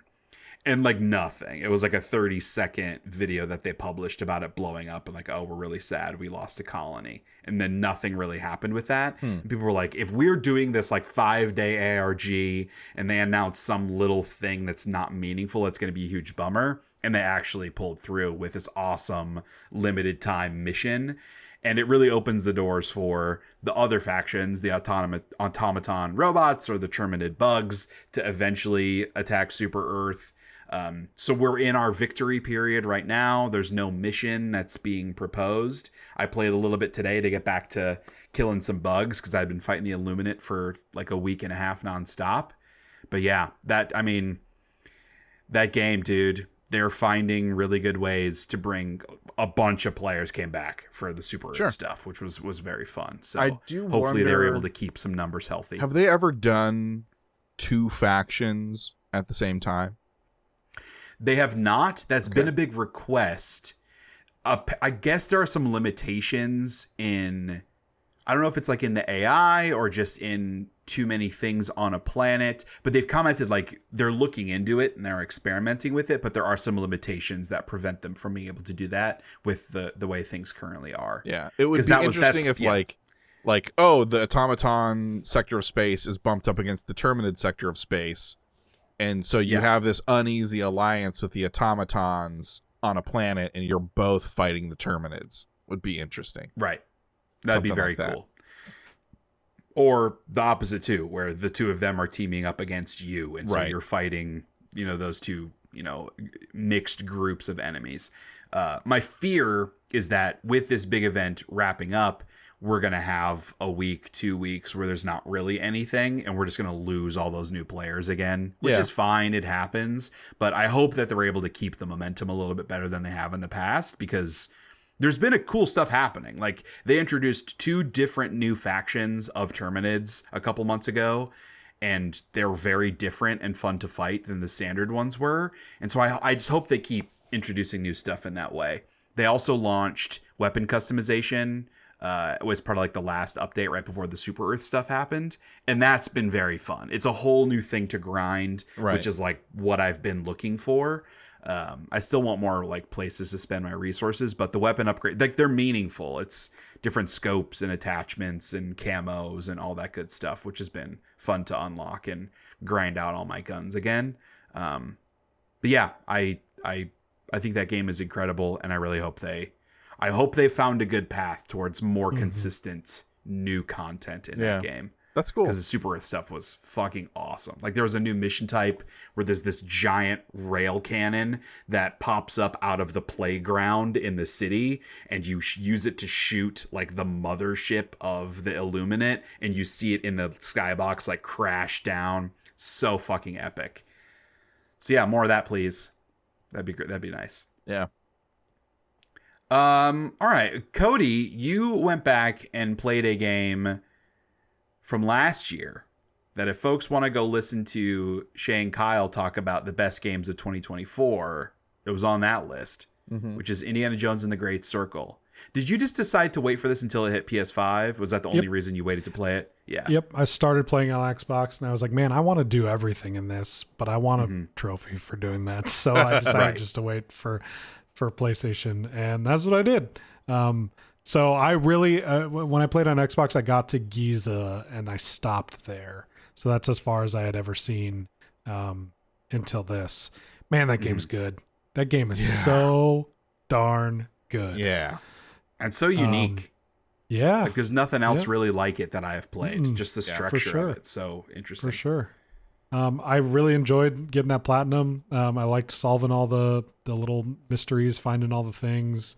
The performances in that game are just so good from everyone. Yeah. Man, it's a good game. Yeah. Good game. It like, Yeah. I wish it had, I don't know what the real answer here is, but in Italy, there's a little too much to do, and it's a little too labyrinthine, and so I feel like a lot of people maybe dropped off in that first area, because it's also like there are a lot of areas like you can't go to at first, and there are quest threads that you can't progress until you do some of the main story, and you don't know that because it doesn't like tell you that in any kind of way. And so like there's some I could see, well, I do know actually a couple people who dropped off in Italy, and that's a damn shame. And I feel like it could use a little bit of tweaking up front. I don't know that I would have taken away any of the additional stuff throughout the game. Yeah, I feel like the Italy stuff is better than the other zones, like in terms of the structure. Like I feel like it only gets worse because they become much larger. Yeah, it's more interesting in Italy. It's a little bit tighter, but it is like just the area is much harder to navigate. Yeah, that's true. Because I also like the map isn't very good. Is another thing. And there's a lot more verticality and stuff. And you're right. There are the map's not really doors equipped and things to deal with the verticality. Yeah. Yeah. But it like, I mean, those are legitimate complaints, but the game is so fucking good. The story is incredible. Mm-hmm. And it is a lot of fun to go into those extra little crypts and stuff, crypts and tombs, and puzzle that stuff out, get little bits of information. It's cool. I definitely bounced on the big puzzle, like the wheel puzzle in the last area. I like did one or two of them, and then I was like, once I figured out that it was those building to a bigger puzzle where you needed to keep the cogs with you to bring them, and I was like, I just don't want to do that. I'm just not gonna do that. And I also did not pursue all like 50 of those ancient artifacts to do the big final puzzle, which I'm assuming you did do, Cody, to get the platinum. Yeah. Yep. And I watched a video of like accomplished thing, and I was like, this just looks tedious to me. Like that puzzle doesn't look fun to me. Oh no, I looked up a guide for that one. That was right. Way too much. Yeah. But no, it was good. It was also cool to see Sistine Chapel, since I just saw that in person. Oh, that's awesome. And then to go in there and like, wow, this is really cool. Because when I was in there was like, I don't know, 200 people crammed in there. So like you didn't get to see like the floor and really take everything in. Well, this is like pre a lot of the renovations that they had done in the Sistine Chapel in the years convening. Because this is like it's a period piece. Obviously, it's like several decades ago, but it's also it was also pre-World War II, so there wasn't a lot of tourism happening there, because they weren't allowing a lot of people to go to their country. Yeah. Bit of a different tone to Italy than it is today. A similar tone to what America is like today, I guess you could say. Yeah. I think that, honestly, the most depressing thing in you bringing up Indiana Jones and the Great Circle is that, for me, I've not played a game like that this year that, like, I think is awesome. It's making me realize I've not played a game yet this year that I think is awesome. I know you guys are very hot and bothered about Kingdom Come Deliverance 2. And Cody, obviously, I know you liked Clair Obscur a great deal. I'm just really sad because I'm like, there have been a couple games I like, but nothing that is a game of the year contender for me yet. And we're halfway through the year. Yeah. That scares me. Got to play more stuff, man. Well, no, there needs to be more stuff that I'm into. I don't think it. Yeah, I do. Again, I want to go back to Clair Obscur, and the Kingdom Come Deliverance 2 dilemma is just the time investment in that game is hard for me to deal with as a dad, unfortunately, and as someone who has to work when he's at work, unlike some other people on this podcast. But well, also for what it's worth with Kingdom Come, like Kyle and I both played a good bit of that and really liked what we played, but we also haven't gone back to it. Yeah, it's a hard game to go back to because of how complex it is. For sure. The combat and interacting with stuff. Yeah, the systems are pretty complex. So, there is that caveat. Yeah, Indiana Jones. Hopefully we get some stuff on PlayStation Now. And yeah, hopefully we get some news about that at Summer Games Fest. So. Yeah. Circle Yeah. of Giants DLC. Yeah. Kyle, let's talk about Warhammer Boltgun Words of Vengeance. I just learned about this game literally yesterday and was like, this is amazing. So please tell me that it's amazing. It is. It's also like 20 minutes long. It's a Sure. It's a teaser. And so it's Typing of the Dead. Like, it's first person Warhammer Boltgun, retro art style, like the title. And it's like playing a video, and you're just like each enemy that comes at you has a word you have to type, and they're all Warhammer related things. So there's like some really fucking weird words. But then sometimes there'll be like an explosive barrel by the enemies, and if you type that first, like eliminate, the explosive barrel will blow up and wipe out the group of enemies. So there's a little bit of strategy in terms of which words do you choose first. And then the last thing you type, there are 3 levels.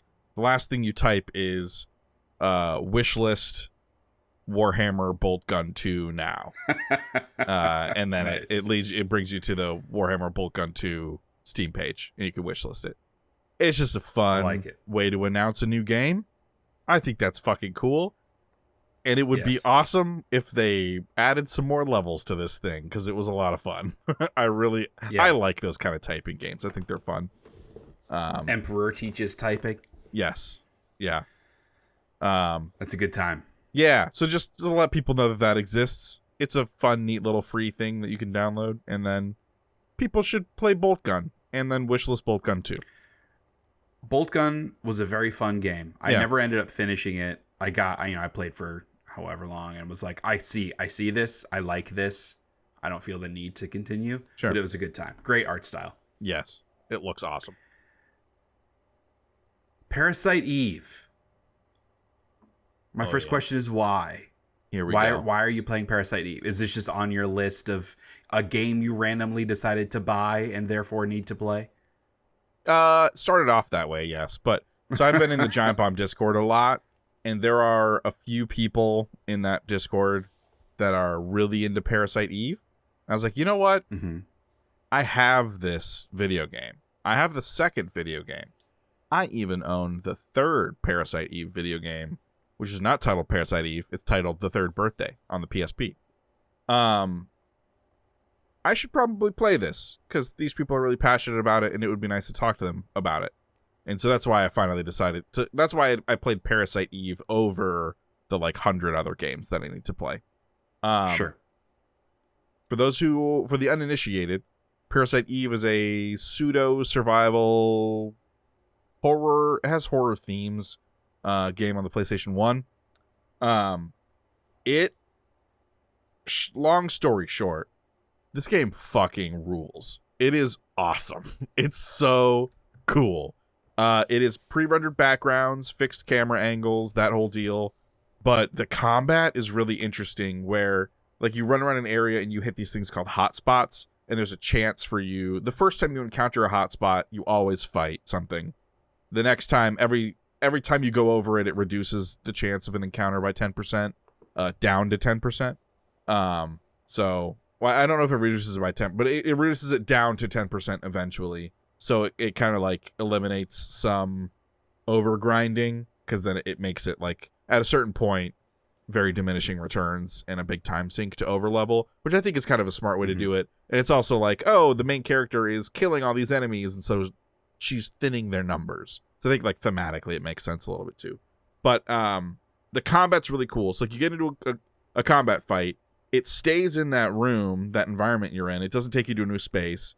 The camera angle changes slightly, and then the monsters kind of fade in, and it's a little Final Fantasy 12 where you're running. I knew you'd turn your head on that one, Shay. That's why I said it. You get to run around, and then you have an ATB gauge that is building, and positioning matters. And once your ATB gauge is full, you can choose when you want to do your attack. So positioning and timing matters a lot, because you're dodging and avoiding enemy attacks and trying not to let them get you in a corner, that kind of stuff. And you get one action every time your ATB gauge is full. You can either attack with whatever gun you have equipped, or a melee weapon if you are using a melee weapon.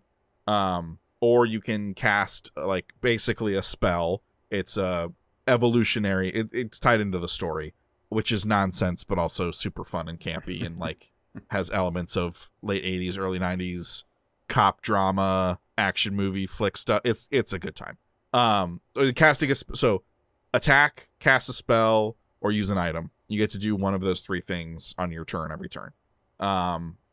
When you attack with your weapon, if it's a machine gun, it'll fire like 5 shots, and you get to distribute where those 5 shots, which enemies they get to attack. Each weapon also has a range, so when you go to attack, a big dome pops up that looks super cyber future and cool, and like you'll be able to see if enemies are within the dome or not, depending on the range of your weapon. I like to use rifles because I like to really pick my moments. I'm trying to get my rifle down to a single shot rifle because then it'll do the most damage per bullet. It'll limit my crowd control capabilities, but I want that like super high damage per bullet because I think that'd be fun. So there's like a few different ways of which you can go about speccing your weapons and stuff.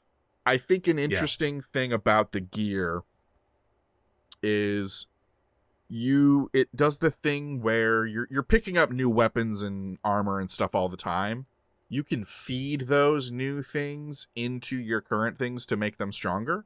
So every item has base stats of like 3 statistics, or I think in the armor has 2. The armor may also have 3. Doesn't matter.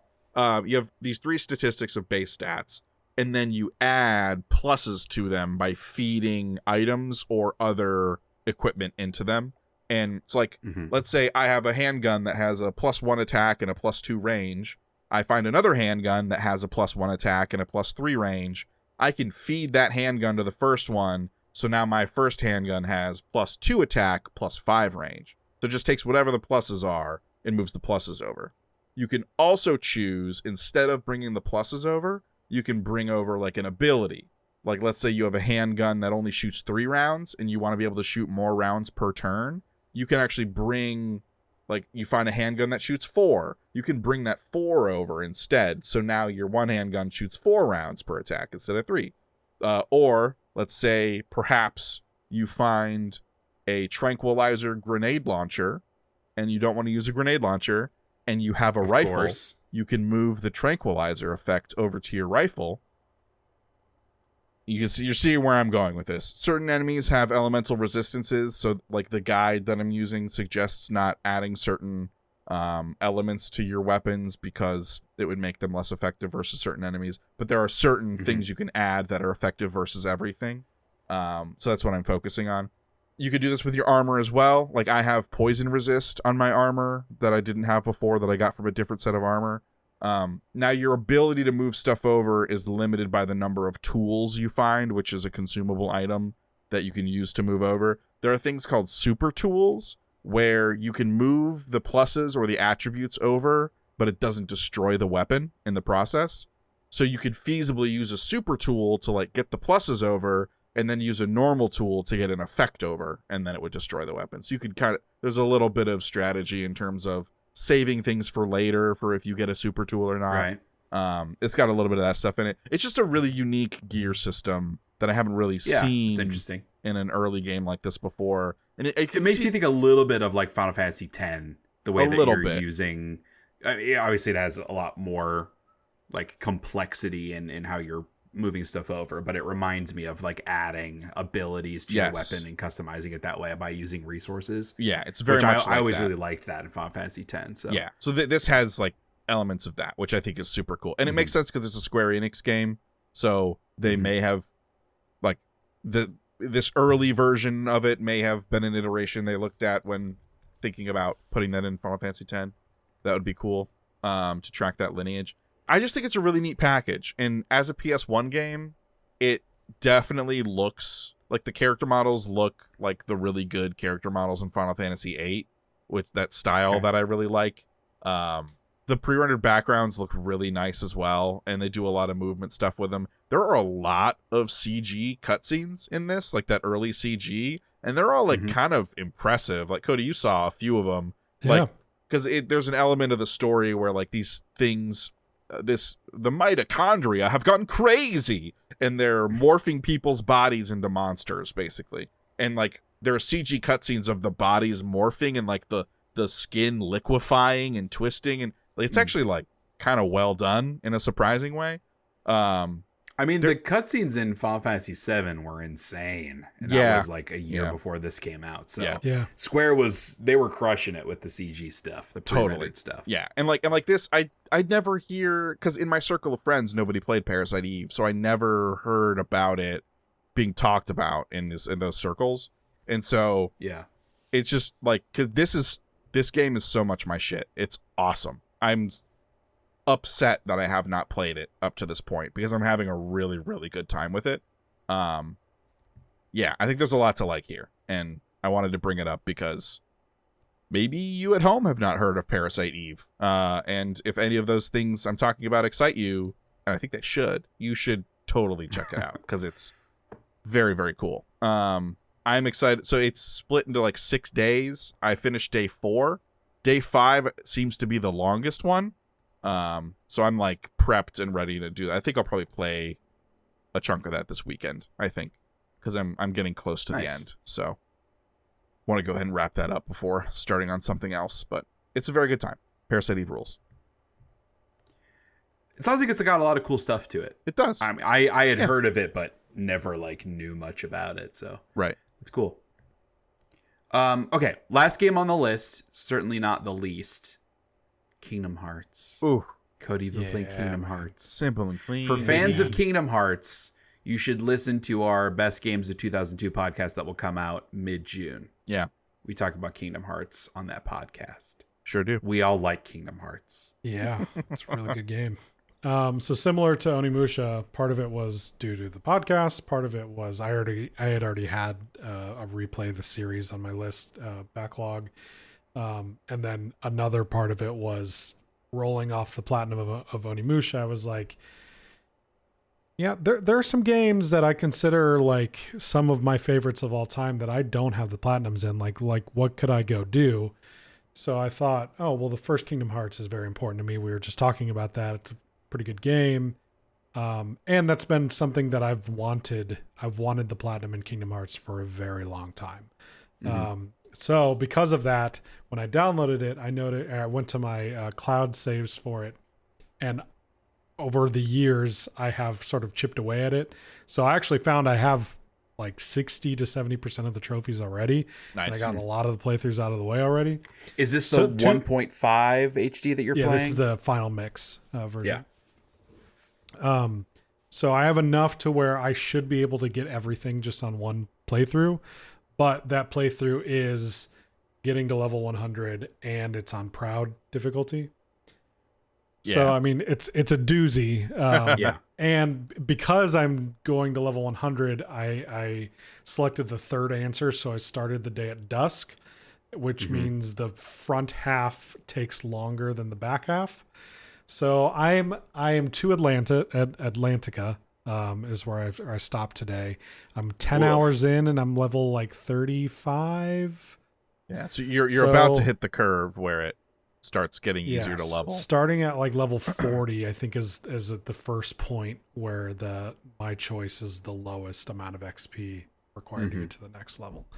And it's really good. I've only encountered 2 bosses that have given me strife, and that is Cerberus was pretty tough in the Colosseum, and then Parasite Cage, which is the last Monstro boss. Right. Oh yeah, I remember that one being kind of a pain. It shoots in the poison ass. at you, and that does a lot of damage. Yeah.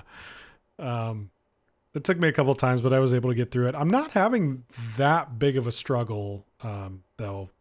That all that being said, for being on proud, I'm sure I will later, but I don't know. I think like there will be a few bosses throughout that are very difficult. Yeah, some of the bosses are pretty fucked. Riku. Yeah, I don't remember if it was like which one it is, Xehanort or whichever one you fight. I think it's on Destiny Islands.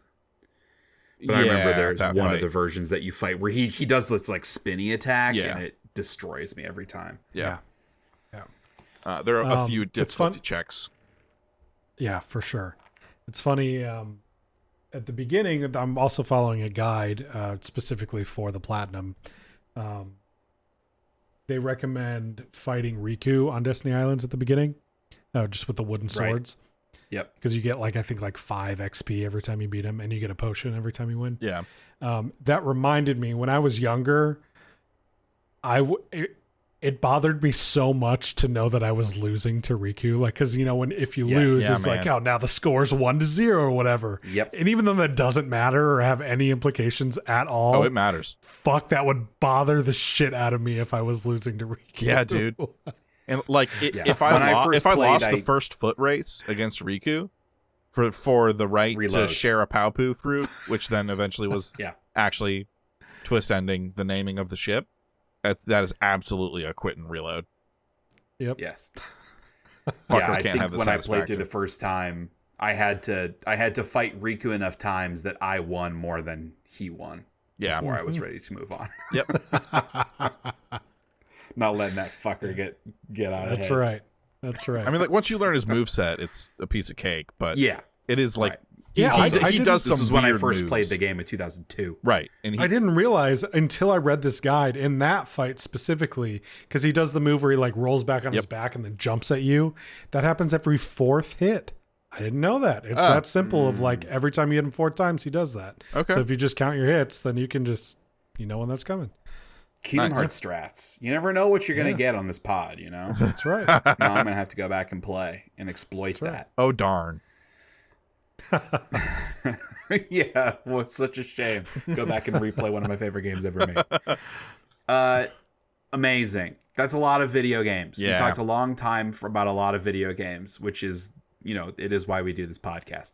But let's move on and talk about our really main critical hit for this month, which is Summer Game Fest and the Xbox Showcase. We wanted to chat quickly about not everything that's going to be there, every publisher that we know is going to be there, but highlight a couple and maybe pontificate a little bit on what they might be showing. There have been plenty of rumor mill stuff, plenty of things that have already been like confirmed to be pretty definite that they're going to be there. But we can run down the list here on ideas. 2K, this is I guess mostly alphabetical or exclusively alphabetical. 2K, they've got Mafia coming out. They've got GTA coming out next year, which certainly won't be there. Borderlands 4, which I wouldn't be shocked, but they've been showing a lot of that game. I think the big thing that the prediction is around BioShock. Right. Is it going to be a BioShock 1 remake? Is it going to be BioShock 4 or whatever they would call it? Some rumors have been kicking off over the past week on that. So, yeah, I think the remake is probably the most believable one. I mean, we know they've been working on a new BioShock game for a very long time, but they've also been working on it for a very long time. So who knows what state it's actually in. I think that Making first a BioShock game is pretty easy. Yeah, I think the first game though holds up still really well. Yes. Yeah. So I would be more interested in a remake than a remaster. Like there are already good ways to play a BioShock 1. Yeah, I think if they announced a remaster, that would be kind of shitty. Like they did a remastered collection just a few years ago. So that would suck if they remastered that game again. I think if they're going to do something, they need to do a remake Resident Evil 4 style.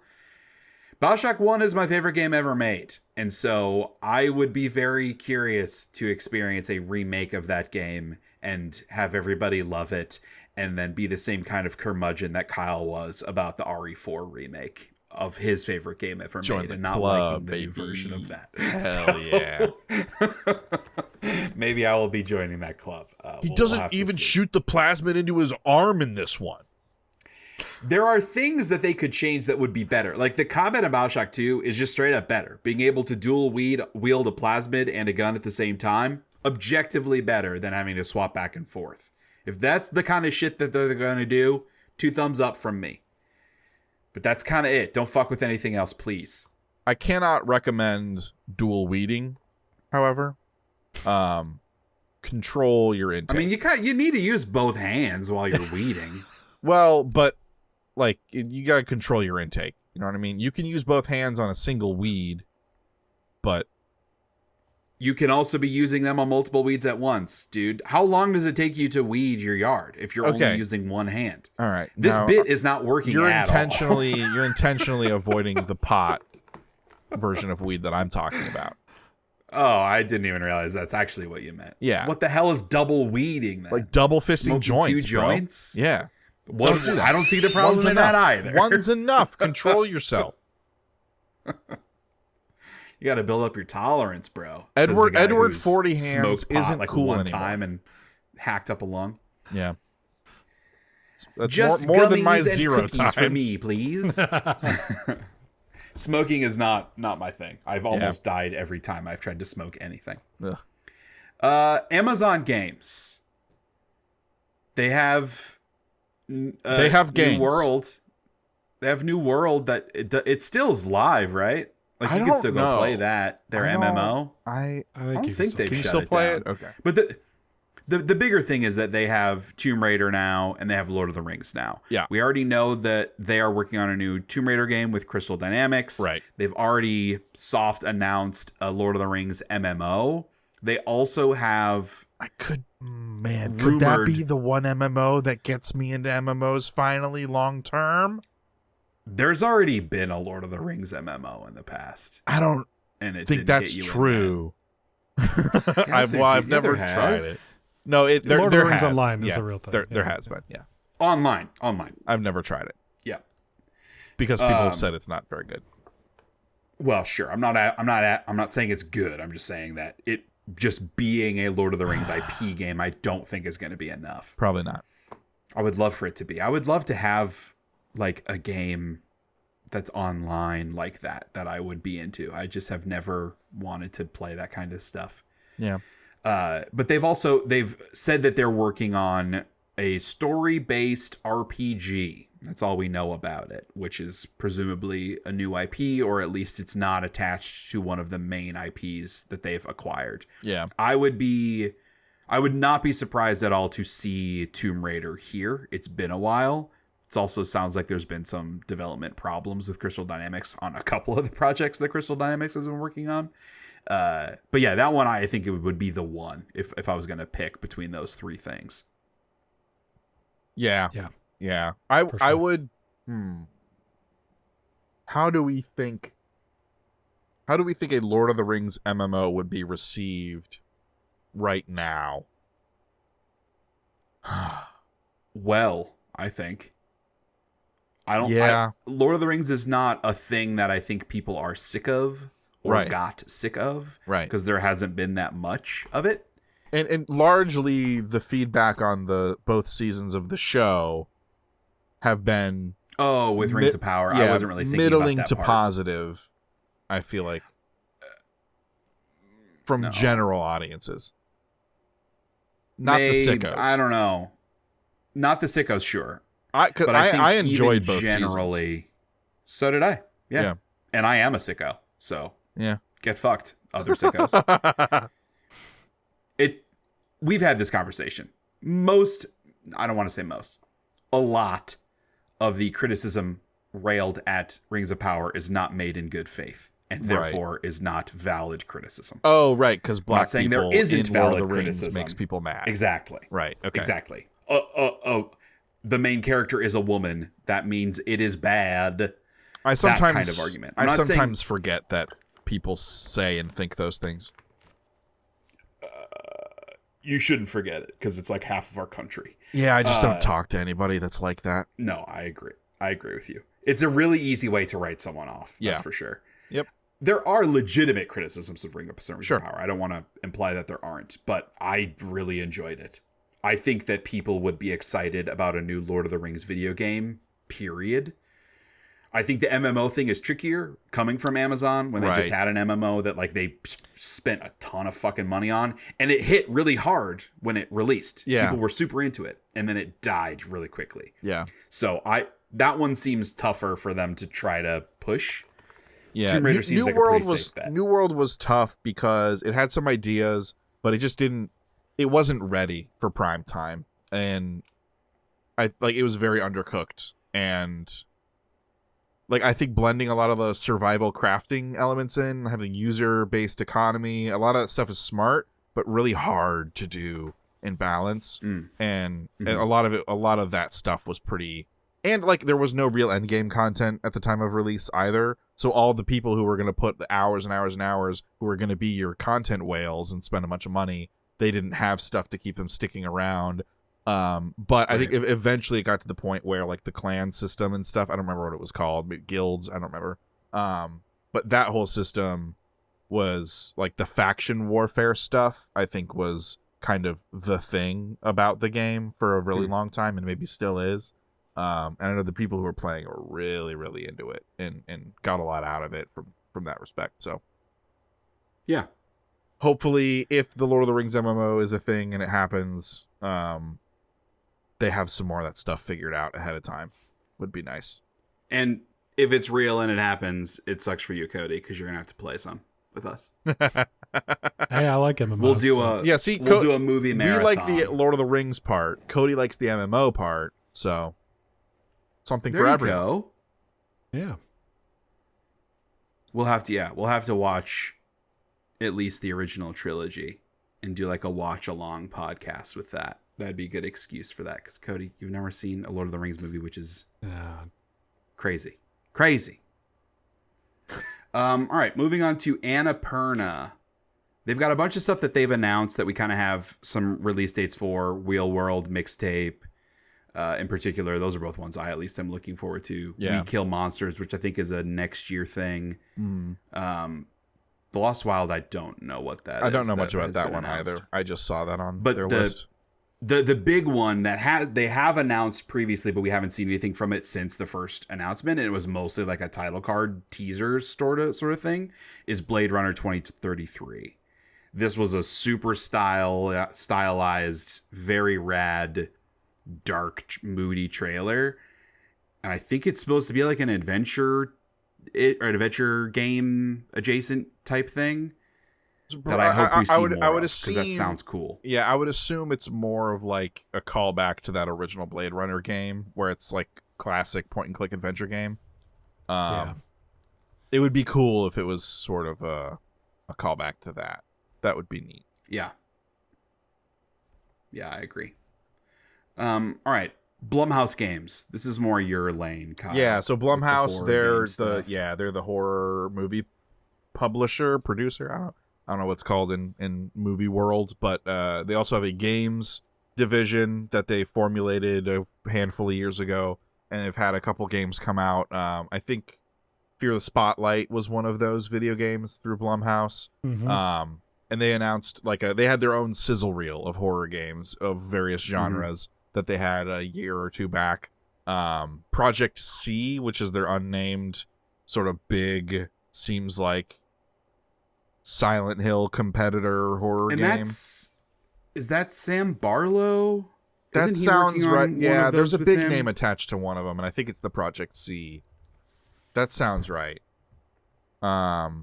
There's also Cresol, Theater of Idols, and Sleep Awake. Sleep Awake seemed really interesting to me. The Theater of Idols thing, I mean, they all seemed interesting in their own way, but Sleep Awake was the one that I was really drawn to. And then obviously it would be nice to get a real title and some more information on Project C. Yeah, and that is Sam Barlow. So it is, for folks that don't, he did Her Story, Immortality. Right. He likes to do a lot of those like FMV style. I want to say like Choose Your Own Adventure, because they kind of are structured that way, but very puzzly, very weird, awesome games. And yeah, I'm sad he's making a scary one because I won't play it. Maybe this is the one. Maybe this is the one, but it won't be. But, you know. Capcom. Let's chat Capcom, because they've got a ton of shit that is possible, especially in terms of like DLC. So I was just looking at their list just in the past couple of years. Dragon's Dogma 2, Resident Evil, Monster Hunter already this year. You know, probably not Resident Evil, but for Dragon's Dogma 2 and Monhunt, I could definitely see DLC announcements happening. Yeah, it could be They've time also already announced. It could be time for a Dragon's Dogma expansion. If they're gonna do one, if this they're would gonna be do the one. time. Because what was it? What was the one in the first game called?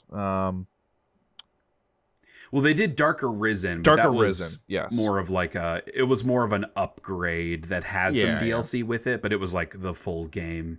Right. 'Cause that's what I was playing when I went back to it. They've already announced Onimusha 4, so we probably, might get. I don't think that has like a firm release date. Yeah. No, I don't think it has a date. Yeah, because it was just a CG I think trailer. it's just a 2026. Yeah. Well, they showed some like mock gameplay, right? But of not him fighting, whatever. No UI, not or real, anything. not live. Yeah. Resident Evil 5 remake. Hey, I'm game. Maybe Resident Evil 5 is the greatest Resident Evil cooperative 9. game ever made. What would you rather have, Resident Evil 5 remake or Resident Evil 9? 5 remake. Yeah. Yeah. Because I'm not as into the recent stuff. I would be worried that Resident Evil 9 would go in the direction that the Village DLC went in, which was much more campy action, and also it was third person, which I'm like, I really liked the recent first person stuff. Well, but because 7 and 8 were both first person, right? And then the It's DLC just the for DLC 8, that was third person, where you play as the daughter, Chris. Oh, was third person, and like action, like she's using crazy powers and shit, and it was just like, that's the stuff of the Resident Evil that I don't care for, is when they go too far in the fantastical. That's where it doesn't work for me, personally. Resident Evil 6 problem. Yes, very much so. I don't think they're going to remake that one. I don't know. There are salvageable elements. I think Leon's story in that is still interesting, and not just because I'm a big Leon mark. I think some of the stuff that goes on with him and his story there is pretty decent. And I do think, in theory, I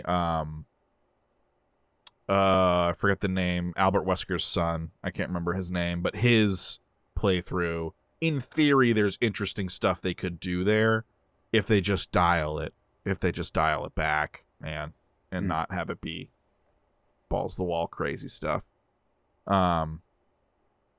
But yeah, and it seems like they're not averse to making significant story changes and tone changes with these remakes. Sure. Which I think is a net positive, even if it didn't work for me with 4. I think it's still a net positive. So I would much rather see what they're able to do with Resident Evil 5. It's going to be tricky because it's not super set in Africa. Racist. Yeah, it'll be That's tricky. their big change. Put it in Scandinavia or Greenland instead. I mean, it can still be Africa, but the portrayals would just need to be accurate. South Africa, yeah. The portrayals just need to be accurate. Right. And maybe, I'm saying if they place it in South Africa, they could still make a lot of the Africans white people. Yeah, that's true. That's true. I do know one South African who's white. Don't like him a whole lot. Oh, I know a South African who's white, and I do like him a lot. He's a good dude. Nice. But that is kind of a thing, right? I'm thinking of like a high profile celebrity level person who's not great. Yes, correct. Okay, I thought you meant an actual person. No, not a real person. A person with more wealth than you can imagine, who becomes not a person through the obtaining of that wealth. Right. So, and all the drugs. Yeah, don't forget the drugs. The lesson here is a Resident Evil 5 remake would be tricky, but I would be interested to see what they do. And that's not because you don't like the recent ones. You just really like Resident Evil 5. Yeah. Because you liked 7 and 8. I liked 7 and 8. The DLC. I liked DLC. 8 a lot. Yeah. Especially like all the callback stuff to 4 really got my goat. Got my goat's a negative thing. It really made me happy. It got your dog. It got my Because like if a goat's bad, I was trying to think of an leave animal. my dog that's good. alone. Like leave my dog alone. I'm saying it's a good it's a good animal. God, you're like what's another good animal? It got my goldfish because like who cares if they get my goldfish? It's gonna die in a day anyway. Any sense. It would need to be like another farm animal, I guess. Got your horse. This is a really useful conversation. Got your horse. Yes. We're coined. I need a quarter. Put it down. Coined. Because that's what that means, right? Like it's a coin. That can't be the name of this episode. It cannot be the name of this episode. Oh, don't worry. I'm gonna call it some bullshit like Summer Game Fest predictions or some SEO garbage. We're not gonna do a fun title on this one. Don't worry about it. But yeah, like there could be some cool Capcom stuff. What was the Was it Capcom where they announced? I can't remember if this was Capcom or not. They said, "Hey, we're like revitalizing all these old franchises." Was Crazy Taxi? No. Who did Crazy Taxi? Was it Capcom or was it Sega? Maybe it was Sega, because it was like Crazy Taxi. It was Axe, Golden Axe. Is that Sega? Those are Sega games. That's Sega. Okay, It was Sega. Games, yeah. Sega. Okay, well, hey, maybe we'll see some of that stuff pop up then. We didn't write any of that down, so. Well, here we go. I'm going to highlight it so we can mention it when we Thanks. get there and then sound smart if it happens. Because that's what this is all about, is so that we can sound smart when it happens. New Devil May Cry, for Capcom? Oh, yeah. No. Okay. No, I don't think so. I mean, Devil May Cry 5 was a couple of years ago. I mean, you asked, it was and I several. answered. It I don't was know what several else years you ago. want from me. What Oh, dude, this is so bad. I'm just not good with names.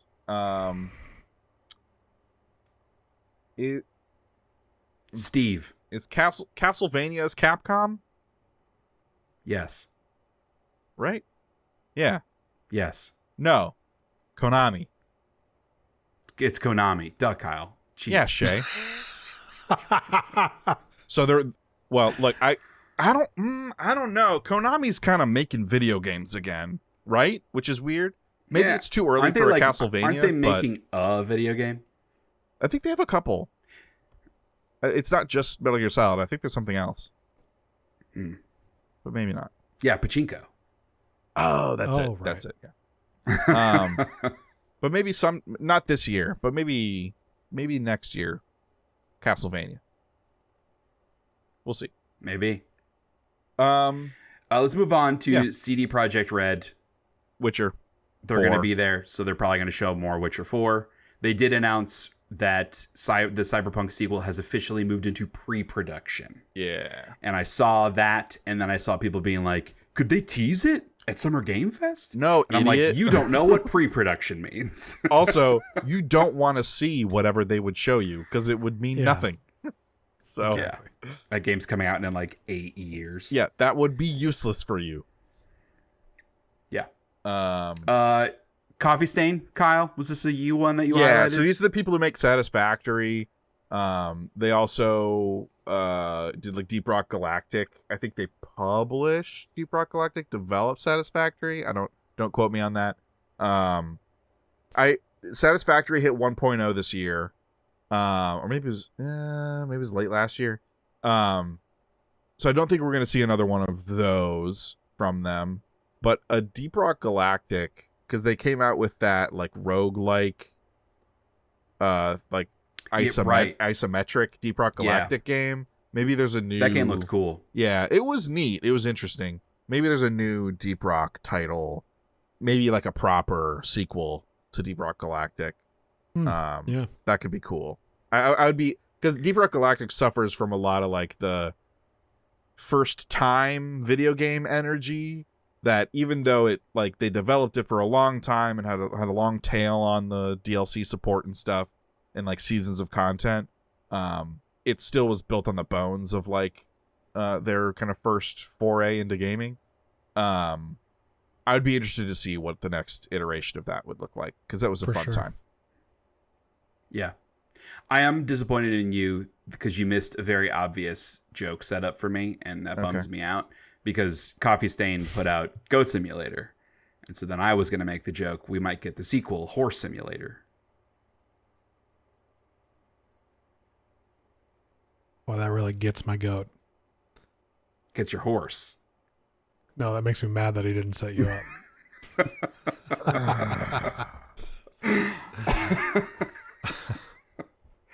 Like, you can look as mad as you want. That was a good bit. And you should only be upset at yourself for not recognizing it and setting me up, just like I'm mad at you for not doing that.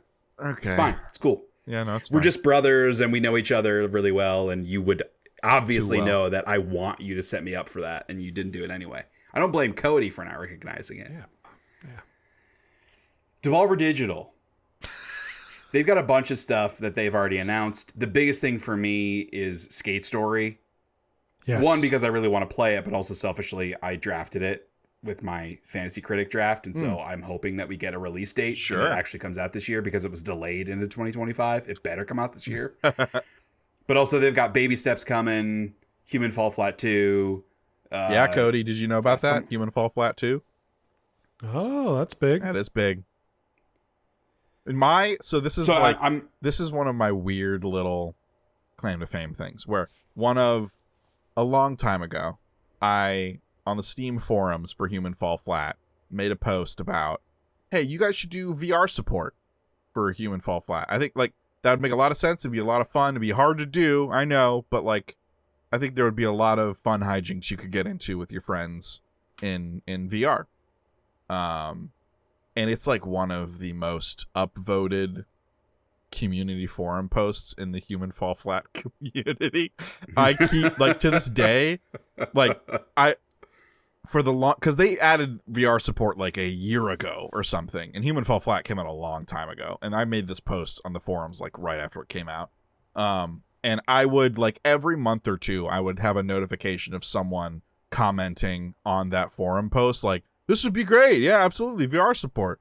And then finally it released, and then someone commented something like, man, I would love to see this dude's face like 8 years after he made this comment to see this update.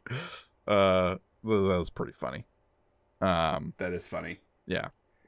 I was trying to look up because I have a similar, I mean, it's similar but different, okay, here we go.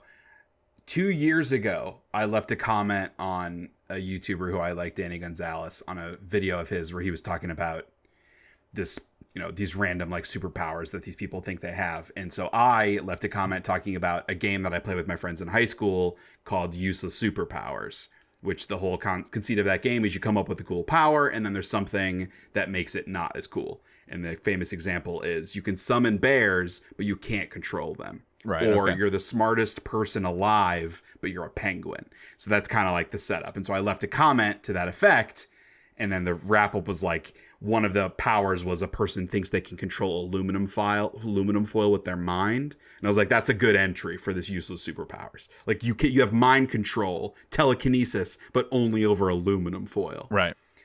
I still get comments. This is 2 years ago. I still get replies because that video's got like 10 million views on it. My comment has 21,000 likes. My YouTube comment. Jesus. I still get replies. I just got one like 2 weeks ago of someone, and honestly, most of the comments are like, being able to control aluminum foil would actually be really cool because you could make like a bullet out of it. And I'm like, that's not the fucking point. Shay, of what you know I'm what you need to saying do. here. You know what you need to do. What do I need to do? You need to edit your comment to then say, hey, follow me on Party Select. I think editing your comment messes with it somehow. I think it, I don't know if it eliminates the likes that you have or something, because I think that would make sense. Yeah. A lot of people do that. Like I would edit it that to would be like fair. Coney 24 or whatever. Coney 2020, what was the thing? Coney 2012, that's what it was. Yeah, anyway, that just randomly made me think of that random YouTube comment from 2 years ago. Yeah. Where are we? What the fuck are we talking about? We talked about how did we Devolver get here? Digital. Human Fall Flat. That's you, Kyle. You started us. You started us down this path. It's not my fault for once. What else is Devolver going to do? They've got a lot of stuff announced. There's no knowing at this point. Truly. It's like it's the dark horse. Yeah, I feel like what they like to do. I got that, Kyle. Don't worry. I caught it. Jesus. I liked it. I feel like what they like to do is do like a vignette. So if it's like Summer Game Fest, they'll do like a little Devolver Digital 2-minute thing where they show off like 3 or 4 games. Yeah. With some of those being new. So I could see like Skate Story being in there, Human Fall Flat 2 being in there, maybe something new in there. Might be cool. I know they've done DLC for this already a couple of times, so I doubt we would get something new for Cult of the Lamb. But it would be pretty cool, like if we got like a spin-off or a sequel. I don't know. Call it Cult of the Goat. I don't know. Maybe. All right. Have we taken trying this too too- far? Yeah, you're trying too I hard. feel like that's one too many. You knew before you said that, and then you planned on saying it anyways, so then you could say, "Is this too far?" Uh-huh. Yeah. Have they Again, announced I don't know their why thing? you're just now understanding my sense of humor. I don't understand. Yeah. What, Cody? Have they Get us back announced on track? their show, their thing? No. They're direct. No. No. Okay. They have not. Okay. Digital Extremes, makers of Warhammer and the already announced Soulframe. Warframe. Probably see more of that. You said What? Warhammer. Warframe. Oh, I'm sorry. Yes. It's fine. Look, I have Warframe. Warhammer on the brain sometimes too. I'm still thinking about Warframe. Boltgun. You have Warhammer on the frame sometimes. Yeah, I wonder, because they had that really big Warframe expansion that came out, the like 1990 whatever it was. I think I hear people super were into that. They liked it quite a bit. I don't know if they're still supporting that or if they're on to the next thing or what the Warframe deal is. But they're also propping up. They've shown a lot about Soulframe, and I'm wondering if we're going to get a release time frame or like a beta test something for Soulframe. A time frame for Soulframe would be great. Yeah. Or maybe like their third product's time frame. I hope they never don't have the word frame in their games. Game frame. Game. It's frame. The mainframe for the frame games. Up next we got Embark. I highlighted this one because I played the Arc Raiders tech test. That's right. And I was actually, I was not my genre, but it would seem pretty cool. Like it you can tell the game definitely started off as a non-extraction shooter multiplayer PvP. It was PvE to start. And there's some really cool things that happen with the PvE stuff in it. But yeah, I want that game to do well, even though I doubt I'll play it, but I want that game to do well. So I look forward to seeing if they show another trailer. I just don't want it. I don't want a gameplay trailer where it's some streamers playing it and reacting. Yeah, I just hope it's who not fucking that. cares, man? We need to stop. If I want to see that, I go to Twitch and watch it at any time of the day, or check a VOD. You're like you are. And also, I don't want to see that. Also, don't want to see that. You're like your marketing tactic, or your marketing responsibility is to assemble a package that is giving me information about the game. People loudly gesturing in a manner that is inauthentic tells me nothing. Tells me nothing about the game. Yep. So, hey marketers, be educational. Please. Offer value. And streamers, go away. The unfortunate reality is that they wouldn't keep doing it if it wasn't successful. Yeah. And so for a certain audience, that does move the needle. Okay, fine. Just ain't us, 'cause we're everyone old and else, jaded. if that works on you, go away. Right. Yeah. And then the problem will solve itself. Yeah, I think I was really excited for Arc Raiders back when it was PvE. And then they switched it up on me, and I was deeply hurt and offended by that. So, because I want that good PvE extraction game, and we just kind of don't have them. We don't have them. They're all they feel like in order to justify their existence, they need to have that pitting player versus player, and that ain't fucking it, man. That ain't it for me.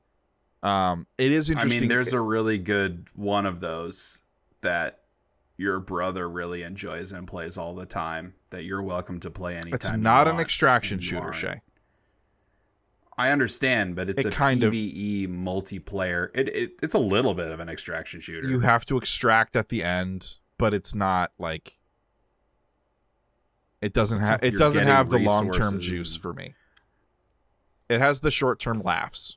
It's got the giggles and the good times. Doesn't have the long-term juice. It has also been interesting to see Arc Raiders, the general sentiment being really positive on it, at the same time as Marathon sentiment largely negative. Yeah. I have found that the dichotomy there to be interesting. Yeah, not good vibes for Marathon in any single capacity. Nope. Allegedly, Sony has shut down their marketing plans for that game, and we're just waiting for a delay at this point. I wouldn't be surprised if they snuck a delay out right around Summer Game Fest. Yeah, hide it. Hopefully avoid too much news cycle around it. Yeah. Let's move on. Focus Okay. Entertainment, makers of Space Marine 2. It's too early to get another one of those, I think. Someone wrote remaster for Space Marine 1. That's already happening. That's happening. That comes out in a couple weeks. That's happening. And Focus Entertainment is not making that. Yeah, they farmed that out to someone. The creator of Space Marine 2 has publicly said that he would like to make more of these scale of entries and thinks that there is a good solid market for doing that at a regular cadence. I don't know if that means we see something this year. Maybe next year we see an announcement. But I mean, if they can pump one of these out every 2 or 3 years, I feel like that's a good spread. I would be interested. Yeah. We still need to finish Space Marine Right. 2. I was having a would really like good to. time with it. I would like to as well. I know, Yeah, Cody, I agree. you weren't as hot in it, but Suck it yeah. up. Do it anyway. Okay, you got it. Oh, okay. Yeah. Yeah, boss. How often are Kyle and I playing games that you ask us to play? Never, actually. Never. It's almost exclusively been games you don't want to play that we're like, come on. But come on, Cody, come on. All right. IO Interactive. They're working on that 007 game. That seems to be one of like the number one people are expecting things to see at Summer Game Fest. So Yeah. I'll throw my hat on that ring. I hope that game comes together because it sounds like a match made in heaven. Yeah. I don't want it to be too much just being Hitman. No, not But if at they all. find I don't want a that good- at all. If they find but I like if they can apply the like sense of discovery and play Yeah, to and the gadgets problem and- solving in a James Yeah. Bond game, that's what I mean. Yeah. Like that I would love to see transition. I don't Right. want it to be like open-ended mission Yeah. kind of game. I think want the it to be a part little that more I structured than struggle with is Hitman is not really an action game. And I would want 007 to be more of an action game than Hitman. And the action in Hitman just it would not hold up. And so I'm a little reticent in terms of that studio's chops of making like good feeling action. Yeah. Not that 007 has to be that way. You can also certainly be more stealthy and stuff and have it be more in line with the Hitman stuff. But that would Also, be like- less interesting to me than having it be more action leaning. What do you think the structure of the game would look like? Would it be sort of map based, similar to a Hitman, That's a or good is question. it like I think they need to. I a think it needs to have more linear- of a story than Hitman does. I think people are going to want. At least I would. I would want more of a story from a James But as Bond far game. as the game, like when But how do you monetize playing, that are you- long term? well, It's Also gonna need true. to be a model that can be a game as a service. Why? Like I Because I know that's what they you're do. probably right, but That's why? how they. Yeah, I know. It it's doesn't not what need to I be want. that. That is not what I want. But yeah, that's Yeah. true. maybe it's Also, maybe do it's they not do a match their made in own- heaven. Do they do their own Bond? True, Yeah. right. Oh, yeah. This isn't an actor. No, or no. anything. Yeah. Because Daniel Craig's done, right? Yeah. Yeah. I'm pretty sure he's done. So there isn't Yeah. really one to do unless they set it in a particular time period, True. which I feel like it's probably more fun if you can play around. It could don't be know. I don't know how interesting much- to have all the different bonds, different time periods. That could Yeah. be interesting. I don't know how much leeway they have with like the lore Right. of James Bond to mess Right. around with that stuff, but that would be a pretty cool approach. Yeah. Yeah. All right. The next couple on here were not me that highlighted, so I'll throw to you guys. Megabit. They have a couple upcoming games. Lose Lagoon, which is like a fun town buildy, Animal Crossy, survival gamey type game. And then Thick as Thieves. I don't know if you guys remember, there was a trailer for this. It's like it's a co-op action stealth game with like it's like a nice graphical style, but it's like co-op action stealth where you all have like different specialties in your hero thievery. Characters and character stuff, different abilities and all that. But it's PvPvE. Mm-hmm. Oh, I didn't remember that part. It is PvPvE. I care less about it then. But that might be there. Like maybe a gameplay scenario showcase of that would be good for that game. I no longer care about. It's Warren Spector. Yeah, but it doesn't matter who makes it. I know. It just simply doesn't matter. Yeah. If I am succeeding at the expense of someone else, I will never feel good about it. If I am winning at the expense of someone else winning, I will never feel good about it. No, you're full of shit. Or is it the other way Don't around? make it some like... No, because I know how it feels when I lose. It feels bad when I lose. Winning, I then know and am projecting that negative feeling on the person who's not winning. And like, I don't want to make people feel the way that I feel when I lose. So I don't want to engage in spaces. They're choosing to play the game, right? Yeah, but fucking whatever. Like we voluntarily harm ourselves all the time with the chance of getting that dopamine hit. Like, we do all sorts of self-destructive shit. Like, playing Call of Duty for years was very self-destructive for me because I was chasing that high of doing very well. And there are other people that are like that. I'm gonna blow your mind, dude. There are people who have fun even when they lose. Okay, and there are people who don't. And I don't want to inflict that on another person. So I don't play those games. But it's weird to, like, assume that everyone isn't having a good time when they lose. Why? And that's why you don't. Because why assume that? Like, why take that on? But why assume that someone's not going to be upset when they lose? I don't see how either extreme I'm not asking you is better or different. Yeah, dude. You know what? There's like a third option where you don't assume anything about it, and you just play the game for yourself on your own merits, and worry about the fun that you're having with it or not. I have other games. I don't know why it needs to be about. I have other games to do that. Yeah, I agree with you. I'm not advocating. Mudfish released Atomic Heart. When was that? Last year? That was like 2 years ago. No, yeah, 2 years ago. Yeah. Was it really? Yeah, I think so. Right? Wow. Yeah. 2023. Yeah. Wow. That doesn't feel that long ago. I doubt they have maybe they would tease a follow-up here, right? It was February of 2023. Wow. So it was over 2 years ago. Wow. I feel like I remember listening to you guys talk about that not that long ago. Yeah. It does feel early for them to announce a new game. But then it's also, what else would they... smaller team, smaller scale. Maybe they're able to work faster. Right. DLC? Does that game warrant DLC? It's been too long, had DLC. I think. It did, yeah. Oh, but it's also been... Yeah, they already had it, DLC. Yeah. Okay. Neki, they're making Spine, which is that single-player gun fu game with the female protagonist. It's very much like a John Woo type game. Not wet. It is not like wet at all. Right. This very is dry. Yeah. Yeah, this is very dry. This is like it's less like Have you seen her? attitude punky. I'm not dry. You know what I'm Yeah. saying? Okay. Whoa. Back to the horse thing. I think the tone of this is a little more playful than Wet was. Wet was like 90s attitude era, early 2000s attitude.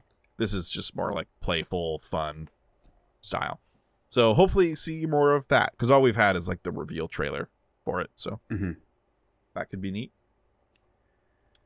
Playside is also one of the sponsors.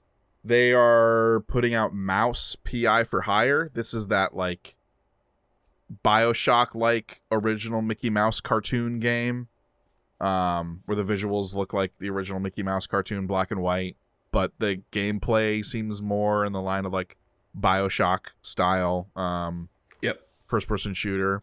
They also Is that out? no, Or not yet? it is not. I feel like I've seen that game my, for like 10 years. It's on my Fantasy Critic. They did list. announce it. They announced it a feel- while ago. a little while ago. Yeah, I feel like I've just seen that forever. Yeah. But Well, because I think it was just an independent developer that was doing like art asset stuff, and then they got picked up by potentially Playside and got some publishing dollars behind it, and they've been able to like ramp up production. gotcha. Playside also put out Walking Dead Saints and Sinners, the VR game. So hopefully we see Mouse and like a solid release date, because I need it because it's on my Fantasy Critic roster. And then maybe some sort of like a new VR project, because they seem to be interested in that space. I don't know. Could be interesting. Next is PlayStack. They're a publisher. They helped put out Golden Idol and Abiotic Factor and a little game called Balatro. So I think the Golden Idol still has a couple more DLCs that are supposed to come out this year.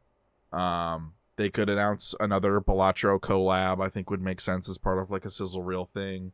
Abiotic Factor maybe coming to consoles would be neat, like an announcement around that, or maybe a 1.0 announcement for Abiotic Factor. And then they also have this upcoming game called Unbeatable, which is a rhythm fighting game that a couple people got into like an early play test and had a lot of really positive things to say about it.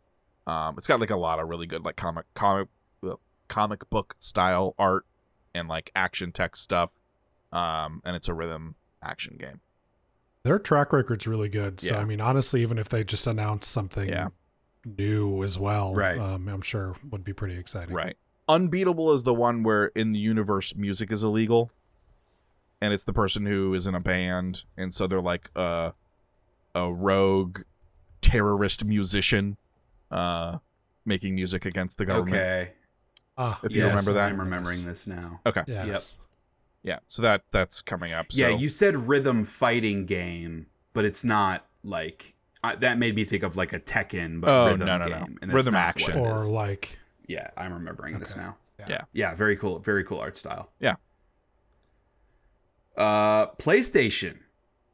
They're not doing their own showcase. No. They've I guess there's rumors that they're going to do like a state of play in June. Yeah. So hard but to not guess. but also, to clarify, a state of play, not showcase. So it would Not be a showcase. smaller scale thing in June, which means they're not going to have a big thing this year because there have been big state of plays. I mean, but not they haven't at a exclusively- showcase level. None of the big state of plays even have been like a showcase. But I feel They use that term. maybe I'm coping right now. I as the think kids you say, are. but I think it's not unreasonable to believe that they couldn't announce like one or two things for this fall at this thing. I think a showcase is where you have like 5 big things to announce or reveal. I don't think it's out of the realm of possibility that they give 1 or 2 pretty big releases for this Sure, fall. yeah, one or two. One. And it'll be I the don't even think unannounced two. Venom game. That is also on my Wolverine. roster. Right. Yeah, I mean they've been explicit on the difference between state of play and showcase, and they've been very intentional about how they frame that stuff to set expectations. And so this is a rumor, right? Like they haven't even announced that they're doing a thing. But if the rumor is true and that it is a state of play, I could see them announcing one new AAA thing, but not more than one. I just don't think so. And they've got like a pretty good lineup. I mean, it's not a good lineup the rest of this year, but compared to what Xbox is doing, compared to what the last couple of years have been, it's about what you would expect. They've got 2 big games the rest of this year. Death Stranding and Ghost of Yotei. This console that's kinda generation just sucks that's so kinda the fucking cadence. hard, man. It's like you're lucky if you get 2 exclusive AAA games a year from the console maker Sucks. that you bought. It sucks. So yeah, I mean, There's the big Death Stranding 2 thing. Right. That's part of game. Yeah, Keighley and Kojima on stage together as they were always meant just to jerking be. each other off. Yep. Or I'm sorry, no. Keighley will be jerking off Kojima. Kojima won't even be looking at him. He'll just be kind of like looking in the distance and into a not mirror. even He's gonna be tweeting about the new movie he just went and saw. Yeah, the movie Right, you right. watched. Yeah. Posting a review. Oh yeah. Yeah, I would be shocked to see anything else at Summer Game Fest. Because, like, what else are they going to show? They don't have anything else announced unless they want to show another trailer for Ghost of Yote. The Sony show used to be the most anticipated one of E3 every year. Yep. It's fucking pathetic now. Video games kind of sucks now. There are still good things. It's a good thing we started a podcast about them. Yeah. Well, because we're here to make it good. We're here to make it feel good by talking about how bad it is. We're bringing the frame back to the games. There are always things that break through. I think the idea that exclusive games become less important as more multi-platform games become more important is a good thing for the industry. Yeah. I don't need a bunch of exclusives to justify my purchase of a PlayStation 5. I need games to justify the purchase of my PlayStation 5. And I think generally that is happening. But it's not it ain't what it used to be. No. And that isn't just nostalgia bait, old man curmudgeon bullshit. Like, games are objectively better now than they were 20 years ago. The quality of them, the standard quality of them. But they're just not as exciting because many of them don't take risks. They're franchises. It takes 8 years in between games. Like, that part of it makes it a bummer in a lot of cases. Yep. And a lot of the big third-party publishers are just so risk-averse that they never do anything interesting. People should go play Parasite Eve. Back when video games were good. Well, yeah, it doesn't really solve the problem, unfortunately. No. But again, I'm not trying to be doom and gloom because there are always exceptions. There are always things that break through, and not just in the indie space. I mean, we talked about Kingdom Come Deliverance 2 already, Clair Obscure. Like, these are really good examples. The point of it is, did EA publish those games? Did Sony publish those games? Like, those publishers are just not doing cool shit the way that they used to. And, like, for Sony to not have a big thing, and to also to separate, like, if there even is a state of play, separating it out from the Summer Game Fest news cycle, like, not having that stuff condensed is a net negative for the industry. Like, just for the industry, yeah. Yeah, like, for fans. For fans. It is a net negative for consumers, I should say. Because, like, having all of that information in one place, like, make sure that you can wrap your head around the totality of the stuff that's coming towards you and lets you plan and budget and get excited.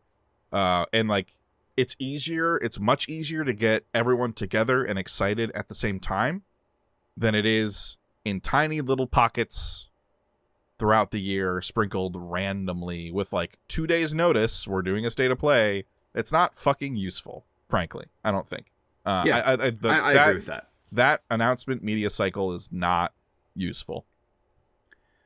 I think if you're Sony and you don't have anything new to announce, but you have to do something, then it makes more sense to do what they are doing, which is separate themselves from Summer Game Fest so that they're not directly compared to what everybody else is doing. Yeah. They can exist on their own island, set it up as a state of play where we're going to be giving you updates on 2 of our big announced games and also a smattering of third-party partner games, which is how they usually position that stuff. Yeah. And that way they can properly set expectations and the hype cycle of Summer Game Fest doesn't also affect them and make it feel even more disappointing. But to what I think your point is, 1, they should have more shit to show. What the fuck are you doing? And 2, if you've got shit to show, we should be doing it at the same time because this should be a celebration of games. That I, like, 100% agree with. Yeah. And that's one of the big reasons I miss physical E3. Even though I never went, it was the week of video games each year. Yeah. Yeah. Because I mean, it was my favorite holiday every year. It was, I took off work. Yeah, it was a whole thing. And it's a bummer. If we never got an update on a single game any other day of the year, but we got all of it I would take that. week, 100 times out of 100. Yep. And then, You hey, can't I mean, like, control your really, own narrative that way as a brand. it worked I for don't so give a long. fucking shit about brands, bro. Right. Suck a dick. Give The me brands do. games. All And at the once. men and women that are in the spreadsheets Directly in looking my at veins. ROI on $300,000 booth at E3 versus running a live stream that you can put up on YouTube. Are you going to get the same number of hits? Can we reinvest that money somewhere else, or can we give it as a bonus to the CEO? Like those are the conversations that are happening. And we never know when we're going to get one. And it just happens sometimes. And you're just like, oh, okay. I guess we're Yeah. going to learn more at Right. this I time. mean, if they sucks. don't announce it very far in advance, then you should kind of know that it's probably not going to be that cool. Yeah. Well, that's fair. All right, let's move on. Sega. Yeah, we got We mentioned them already. Maybe updates on the new versions of the old games. Mhm. Golden Axe and all that kind of cool shit. Yeah. Squeenix. They've got a lot. Yeah, there could be of some potential stuff. here. Kingdom Hearts 4, they've been showing off for a while, honestly. Yeah. Big rumor mill around Final Fantasy IX Remake, although I feel like that's been a rumor mill for a couple of years. I think it's probably wishful thinking. I would love for that to happen, but I think it's probably wishful thinking. That is not... It is a well-beloved Final Fantasy game, but it is not among the more popular Final Fantasy games. So hard for me to believe that they would spend a bunch of resources on that. True. I know a lot of people who are into it, who think of it as one of their favorites. That's not what I'm saying. Well beloved, yes, but more like sales wise. Like, do they feel like the sales are there? So just for context, Final Fantasy VII sold 14.5 million units. 8 sold almost 10. And Final Fantasy IX sold 9 million. So it's still a lot, but downward trend. Right. That's also to be expected. You're hitting the same consumer base with the same generation of console. Square Enix would tell you that is not expected. Well, that's You because always accept. that's because Square I'm Enix just is saying, run by a bunch of fucking idiots with crazy expectations who don't understand market trends. The whole no, Kyle. Look, do you think that like financial analysts at Square Enix understand market trends less than you? Is that what you're saying? With the benefit of hindsight, yes. You think that you understand market trends better than like the people that create market trends? Because I think that's asinine. I think I do understand market trends better than the people who are directing the people with access to market trends at Square Enix. Okay. The entire reason that you make a sequel and that you continue a series is that you expect the next one to do better. No. That's the whole fucking point of it. That sequels Yes. almost never do better. That is not true. Yeah, it is. That's not true. No, it's That's, not. no, that's a real thing. Like sequel, because you, all right, let's say 10 million people buy the first game. Second game comes out. Sorry, I'm not speaking exclusively about video games. I'm talking media in general. Okay. But go ahead. But second game comes out. There's going to be a subset of those 10 million people who do not want another one. So you're taking them away. You might get a few new people to like supplement that difference, but usually sequels perform worse. That's why, like, we saw that with the Final Fantasy VII remakes. The like Rebirth did a lot, like way worse than the first Final Fantasy VII remake.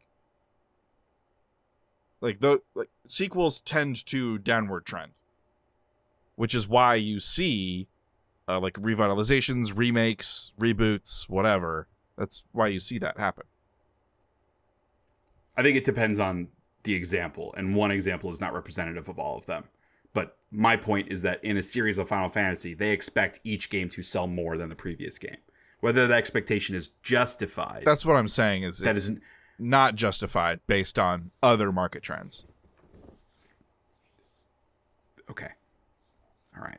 Man, I just like playing video games. I don't know about all this this stuff. My I got point. nothing to add here. My point, which was validated, is that Final Fantasy IX is not among the more popular in terms of sales. It was not among the more successful, was maybe a better way of saying it, of the more successful Final Fantasy games. So I find it hard to believe that they would prioritize remaking that game over doing something else. That was really the crux of what I was trying to say. Okay. I would love to see that. I have not played Final Fantasy. I've never finished that game. I've not played it since like it came out. I've just never gone back to it. And I feel like if they don't announce it here, it's been a couple of years of it being a rumor, and that just tells me that's probably never going to happen. That would be like the motivating factor for me to actually go play the actual original game. But it'd be better. Like I would prefer to play an updated version of that game, even if it's just a remaster. Also on here, Final Fantasy Tactics. Did you add that, Kyle? I'm sure you'd love to see Yeah, Tactics there's remake. a rumor about that as well. I don't know how substantiated it is, but I heard that thrown around. Yeah. Supermassive. They have already announced their next like horror game, whatever. I don't remember what this acronym stands for. BPA, Black Pictures Directive Anthology. 8020. Thank you. Yes. Directive 8020 is the new one. It's like a spacey one. Sci-fi, right? yeah. That could be fun. Yeah. Little Nightmares 3. The Until Dawn movie is coming out. Yeah. That's a thing. Yeah, it is. Is that already out? Because I've been seeing ads for that on my Oh, you know Fire what? Stick. It might already be out. But I think Pretty sure it is. it was recent. It keeps trying to get me to watch it, and I say, fuck off. I'm not at I'm all curious, like, interested if- in that. I'm curious if they understand the point. Like They people clearly loved that don't. game because we liked seeing the characters die. Yeah. Like that was the point of that. So hopefully and they also, understand like, that part of it. The choice, the fact that it is a game matters a lot. Yeah, you're right. Well, And and it's if I've sort of learned funny. anything from the conversation you guys had, if it gets a sequel, it's not going to do as well. I think is the takeaway that I've You know, learned like, from the conversation. I believe the here. Black Pictures Anthology has borne that example out quite well as well.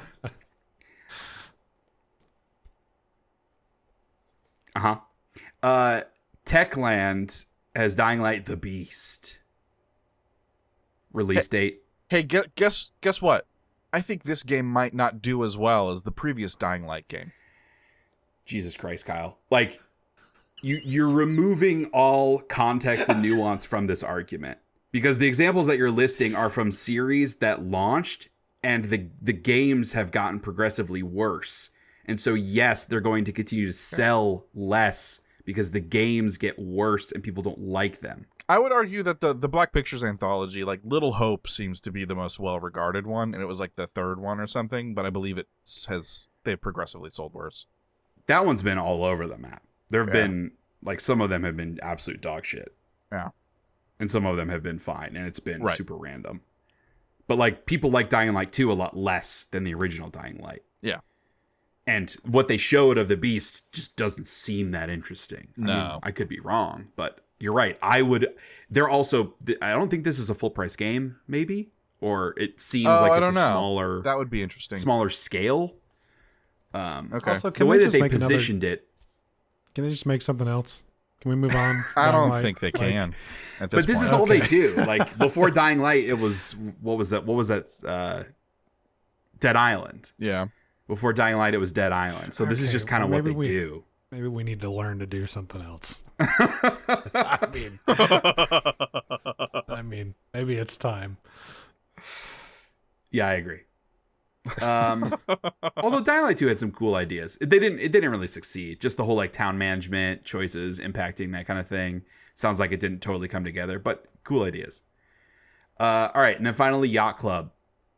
I think Kyle, you added this. Actually, I'm sorry. I did. I just looked at Cody. Techland. Sorry, one moment. I just looked at Uh-huh. Techland's Wikipedia page. They did the Call of Juarez games. prior to Dead Island Okay. stuff. See, they can There do you something go. else. They could bring back Call of Juarez. That would be exciting. Unfortunately, the first Red Dead kind of ate their lunch. Yeah, but Call of Juarez is a very different kind of game. But in terms of tone, I think didn't Red Dead come out like right after Call of Juarez did? I don't know. Now, I would say Yeah, Call of those were Juarez cool is a games. little more Red Dead Revolver-like in its gameplay, at least. That's what I meant. That's what I okay. meant. The first Okay. one. Yeah. Okay. Hmm. I would play a new Call of Juarez. I mean, they're not making that, but I would play it. Sorry, we can move on. Yacht Club Games. They have Mina the Hollower. I'm definitely looking forward to this. So like, if Shovel Knight is anything is gives any sort of indication, they know how to make a retro style game modern while still feeling like it's constrained to the platform in which they're emulating. And Mina the Hollower is now is now emulating that sort of like Game Boy Color style game, and it just looks really good. And Shovel Knight is also another one of my favorite games of all time, so I'm sure I'll definitely look forward to seeing if they show any Mina. Nice. And on a recent Yacht Club Presents, they teased at a possible sequel to Shovel Knight and teased that it would be going in maybe the like Nintendo 64 style of 3D art. Interesting. So maybe that shows up. Okay. I don't know. But yeah. Shovel Knight's good. It's a good game. Yeah. Yep. Couple other things we jotted down that are separate from like the officially announced devs and publishers that are going to be there. Silksong. Yes, no. I don't know. I don't care, man. Like, release it or don't. I don't like fucking pick one of those are options. the two options. Pick one. Do You're it. not wrong. Marvel 1943, which is the Skydance, Amy Hennig, Right. Captain America plus Black Panther game. Not to be confused with the EA Black Panther game that was recently canceled and the entire studio laid off. Great Yep. decision making over there. Super glad Andrew Wilson made like $30 million last year. Yep. Doing a great job. And then Judas, mostly because I think it'd be super funny to have Judas and a BioShock 1 remake at the same show. That would I be think funny. That'd be super funny. I do find out. I doubt we're gonna see Judas until like they're ready to have like an actual release date. I mean, if it's coming out in November, they would. But they've showed They had enough said of that. this. They They had that, said like alpha early stuff. this year initially, so Well. it could be by the end of the year. I'm sad. I'm sad that I don't think I'm gonna like Judas because it is a roguelike. It has elements. It's not exclusively roguelike. Like there are actually authored sections.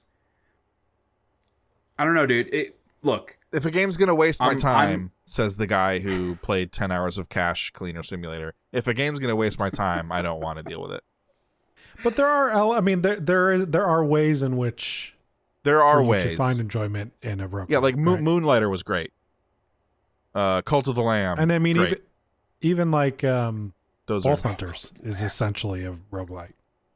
Yeah, but the runs are so short. But yeah, something. But it is a roguelike. Something I that mean, is more about the meta progression than the actual running is what Mhm. I'm into. for sure. Yeah. And I mean, Judas is going to have a story, Right. So I feel like that doesn't quite fit into Yeah. what you're talking about. Right. Yeah. Hopefully, I should say. Hopefully. My fingers are crossed many times over. Yeah, my thing is mostly about like my fear of that game is more so about like, does Ken Levine have it? Yeah. He hasn't made a game in a really long time. Yeah. And it's saying nothing negative about him, that he, assuming he doesn't have it, but it's just hard to know, right? Like, Yeah. we see a lot of video game luminaries that leave the industry and come back, or just don't do anything for a while and then do a passion project, and they don't really work out that well. So Shinji Mikami. Oof. Slitterhead, baby. Fucking oof. Yep. All right, let's talk quickly about the Xbox showcase, which is on Sunday. We just have like a long fucking list of like everything we know about that they've announced. Mm-hmm. So we'll probably see all of it there, right? Fable. God, Gotta see I some hope we Fable see there, I Fable. feel. I want to see Yeah. actual Really? Fable gameplay.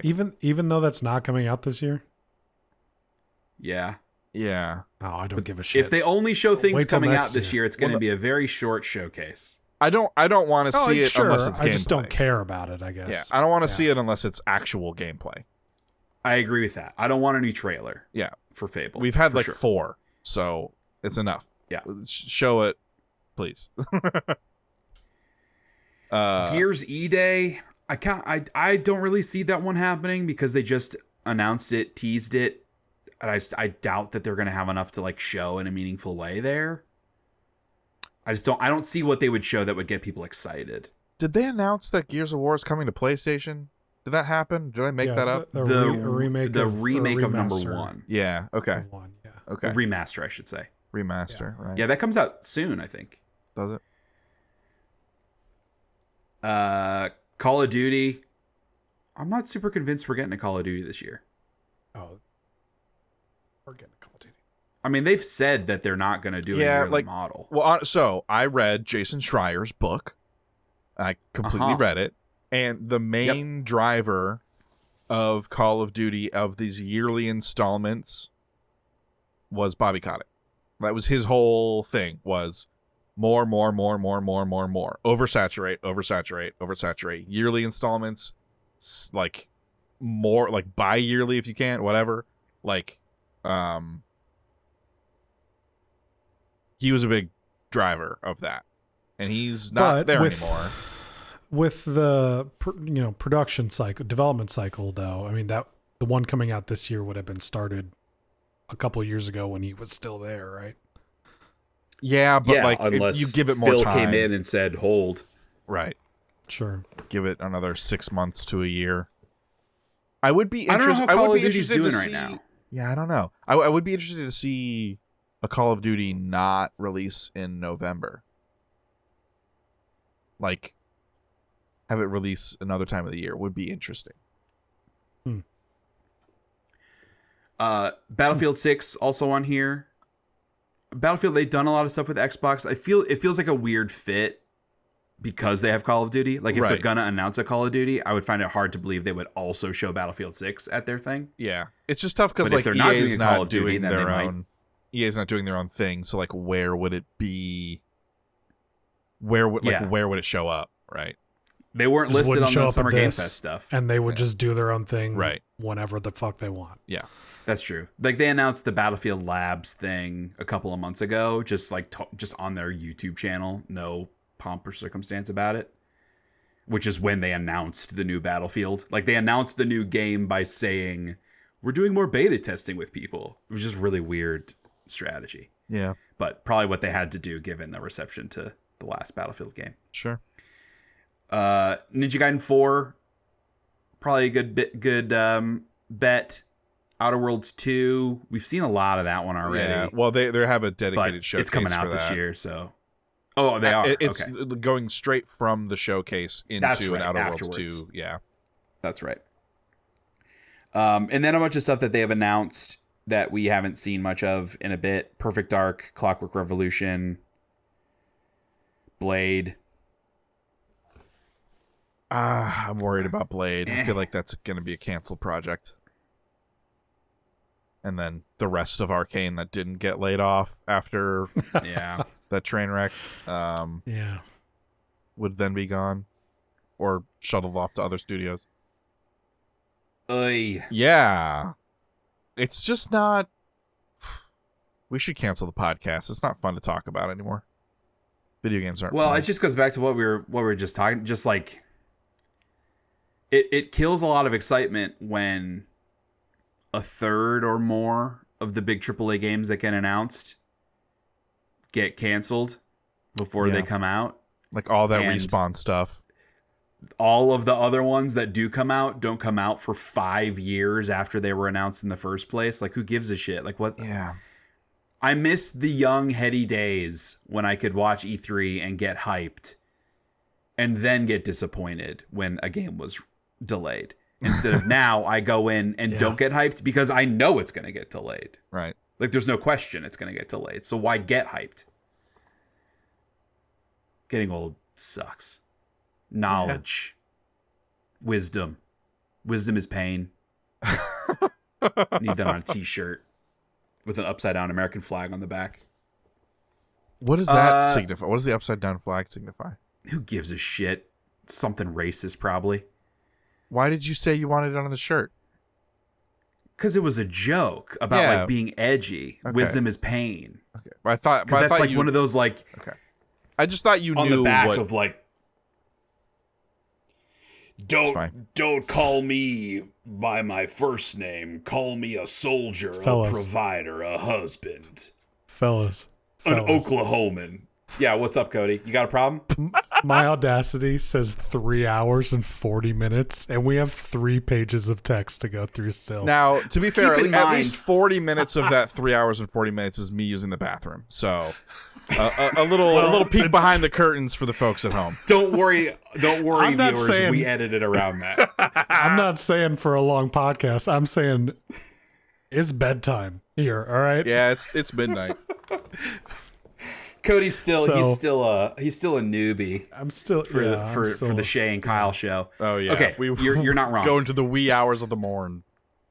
We wrote down a couple of other Xbox studios that don't have anything announced, that haven't released anything in a minute, that could be a good fit for a new announcement. There were 3 examples of that. Rare? Question mark? Banjo-Kazooie. Hopefully they have another team. Hopefully they have another team that's not working on Sea of Thieves that have been working on a game. Yeah, and I mean, even if they're still primarily focused on Sea of Thieves, it's ongoing stuff, great, but they should be able to work on something new alongside of that. Yeah. Yeah. Double Fine? They had Psychonauts 2, like, was it 3 or 4 years ago at this point? Seems like good 2 or timing. 3, yeah. I think that was 2021, wasn't it? No, certainly not. Psychonauts. It's been, I mean- release. You're right. It was 21. Holy shit. COVID.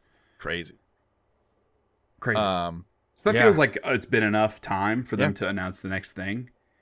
And then 343, I guess some rumors around Halo on Unreal, which seems crazy. it would be Also, I know, a Cody, necessary you've been step. big on like just in getting rid of their old engine and moving towards something else. Well, yeah, as also for porting to PlayStation and other Fair.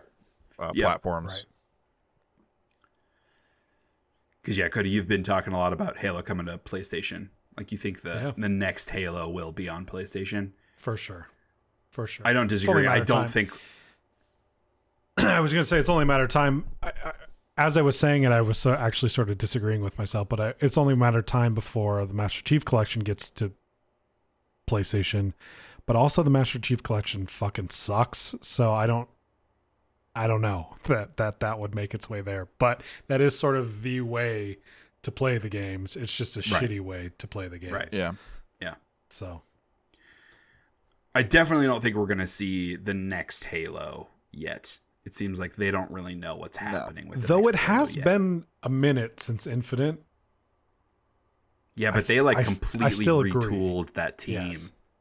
Totally. I still New agree. leadership. like- Halo Infinite was also 2021. I still feel like we're a year out from knowing what the next Halo Yeah. project is. Definitely. And I feel like even if they announce it next year, it's going to be a teaser title card. And that Yeah, game's not 3 gonna come out years for another after. 4 or 5 years after that. Yeah. And I hope it's a reboot. I think they just need to start over. I think it's gotten away from them a little bit.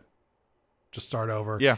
Bring in some of the canon, more like expanded universe stuff, and There's- work with that now. There's so much cool Spartan 3 shit that went on in the books with like their boot camp on the planet and like they like first getting the prototype stealth tech based off of Covenant stealth tech, and like the Covenant lands and like infiltrates the planet, and so it's like these cadets learning how to use their Mjolnir Mark III armor on the planet and like learning this new tech, because it was like the deal with the Mark III armor was that it wasn't very good armor, but it was like good enhancement capabilities. So you're like a little bit of a glass cannon.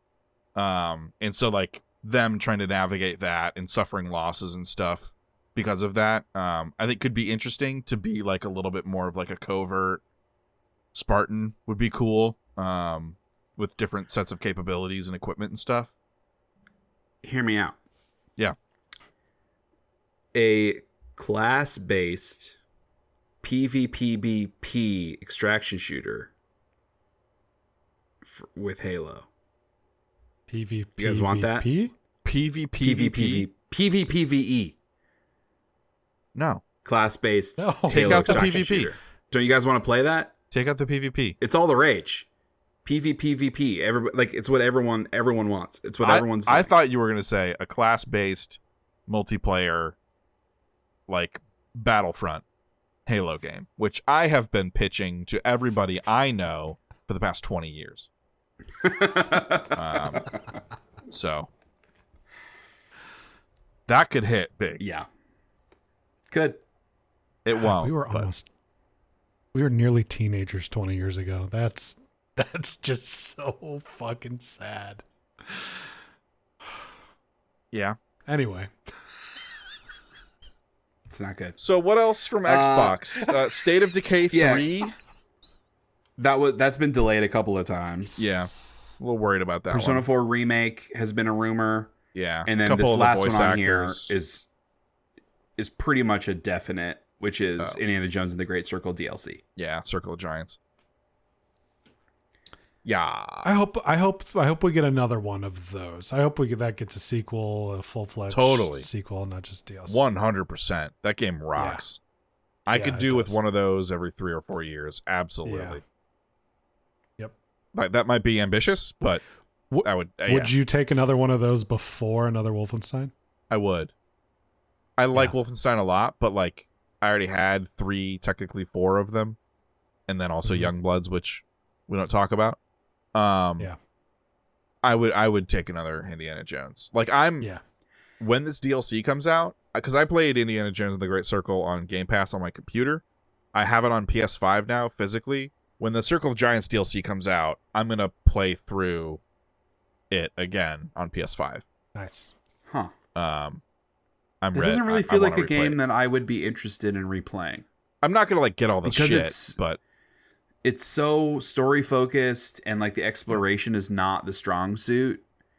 And like honestly, even a lot of the gameplay I don't think is the strong suit. Like the stealth is just pretty mediocre stealth in that game. I love that game. I just it's a hard one to picture me ever wanting to replay. Yeah. I'm not going to get all the stuff, but yeah, go through it again. It's a good ride. Yes. Yeah. Yes, it is. So yeah, that's Summer Game Fest. Everything that we stuff that we know is going to happen, some stuff that we think maybe will happen. I don't know, man. It doesn't feel great. Yeah, it doesn't feel great. And part of that is self-inflicted based on my outlook, but it just doesn't. There's not a lot that I would be like jumping out of my chair for. So that we know of, right? Yeah. Like I'm down to be surprised. And announce, right? Yeah, like anyone can come out and announce a totally new IP that looks incredible. That happens very regularly. Konami could show up and be like, "Hey, Metal Gear Solid Master Collection Volume 2 that includes Metal Gear Solid 4. Boom. It's hit. They're not gonna, but they could. The fact that if they did, the thing that would hype you up is a remaster is also depressing. Yeah. Well, I do understand the context because that game's impossible to play, but yeah, I have to play it on my old fat PS3 and it plays at like 25 frames a second on a good day. Yeah. I do hope there's at least 1 or 2 new things that no one could have seen coming that are announced. Sure. There usually are. It's just those 2 things that are announced, one of them gets canceled and the other one comes out 6 years later. Yeah. Well, like Onimusha 4 is a great example. Like, who would have thought we were going to get another Onimusha? Sure. That's a good example. So, just by happenstance, I pulled up Twitter to see if there were to see if there was any updates for any new showcases or anything. Keeley retweeted from a studio called Team Clout. Their game is called Ill. Oh, I've seen this. Yeah, I forgot about that. Story-driven survival horror. Yeah. Face intense body horror. Yeah. Grotesque monsters, relentless feel to unveil the truth behind madness. So that'll be there. That's one of those that are So I had never heard the of. problem with this, Cody, the problem with this game, I watched the teaser for it. It gives me Blue Box Studios vibes. Ooh. Okay. So may or may not actually exist. I mean, I would have to imagine if Keeley's putting his name behind it, he's seen stuff about it. Sure. Or seen it being played or whatever. But I worry. This gives me vibes of Blue Box all over again. Okay. So, all right, interesting. But speaking of Keeley retweets, I can't believe we forgot to mention it because, Cody, you posted it in our Discord literally today. Splinter Cell. oh, right. Oh, yeah. Shit. Yes. Yeah. Like, Ubisoft tweeted a picture of Sam Fisher. Fisher. Honestly, Again, like they're not a Sam Fisher that does not look that good. Well, but that's why I'm- supposedly Yeah, a remake of remaster of that face specifically looks like a high res bad CG of Sam Fisher from Yes. the first Splinter Cell. So I think a remaster probably makes sense there. It could also be nothing. They've been posting nothing. random images from their games. It's a new the last NFT. few weeks. Yep. Yeah, I mean, yeah. But also, Ubisoft's not doing their own thing, so where would that even show up? Yeah. Summer Game Fest. Oh Like, man, at the showcase. imagine Yeah. they finally give us a really good new way to play the first Splinter Cell game, a terrific video game. And they leveraged AI to upscale all of the graphics. Well, I don't want to throw too much shade at AI in games in that specific way because that kind of thing has been leveraged since video games were made. Yeah. AI upscaling like is a normal thing. In a way, that's what your TV is doing, or certain TVs Sure. and consoles and stuff like AI. It's DLSS. The name AI is the problem. Like the name AI is the problem Yeah. because 90% of the time it's not actually AI. Right. They're just using that as a buzzword. Yeah. But I understand what you're saying. Like if Let's hope they don't do Sam Fisher like they did James Earl Jones in Fortnite. Oh man. Oh fuck, dude. Can I make Sam Fisher say horrible slurs in the new Splinter Cell remake? Oy. The man hadn't been dead a year, and they already got him Fucking spouting disgusting. slurs in Fortnite. It's Fucking horrible. disgusting shit. And like, look, Yeah. his estate signed off on it because money. But fucking disgusting. They would do that. Yes. I can't imagine Disney is super psyched about it. That's like the only silver lining. Then they shouldn't have fucking Is done it, hopefully- idiots. Because I of don't, I don't course. disagree. I'm not Crazy. Okay, I'm not saying that Disney doesn't deserve partial blame for this. I'm just saying that like that one of Disney's most beloved characters shouting racial epithets on the most popular video game in the world Yep. seems like something that is going to make Bob Iger pay attention to and maybe push back on and maybe make some positive change on how AI is leveraged in things, in media. Okay. That's what I am saying. That'd Not be saying nice. his justification will be correct Right. or that he isn't partially to blame for this existing in the first place. But Yep. yeah. Let's talk about Fantasy Critic. Oh, Cody right. needs to go sleepies. Sleepy baby. Quick update on Fantasy Critic. We had a number of games that released in May on our different rosters. I guess like it's fair to say currently I'm in the lead primarily because almost all of my games have come out. Kyle has had almost no games come out and Cody's only had a couple more. So Right. it's hard to understand so far. But in May, I had Sea of Stars Throes of the Watchmaker DLC, which did very well, 87 on OpenCritic, which is great. Exactly what I was looking for. But then I also had Elden Ring Night Reign, which just came out, which is currently sitting at an 80. And people seem to be like not super hyped about that. And it's exactly what both of you guys thought was going to happen. And I'm really bummed because I didn't want that's to pick higher Elden than I Ring thought Night it Reign. was. I don't give a fuck Way about high. Elden Ring. It's way higher than I thought it would be.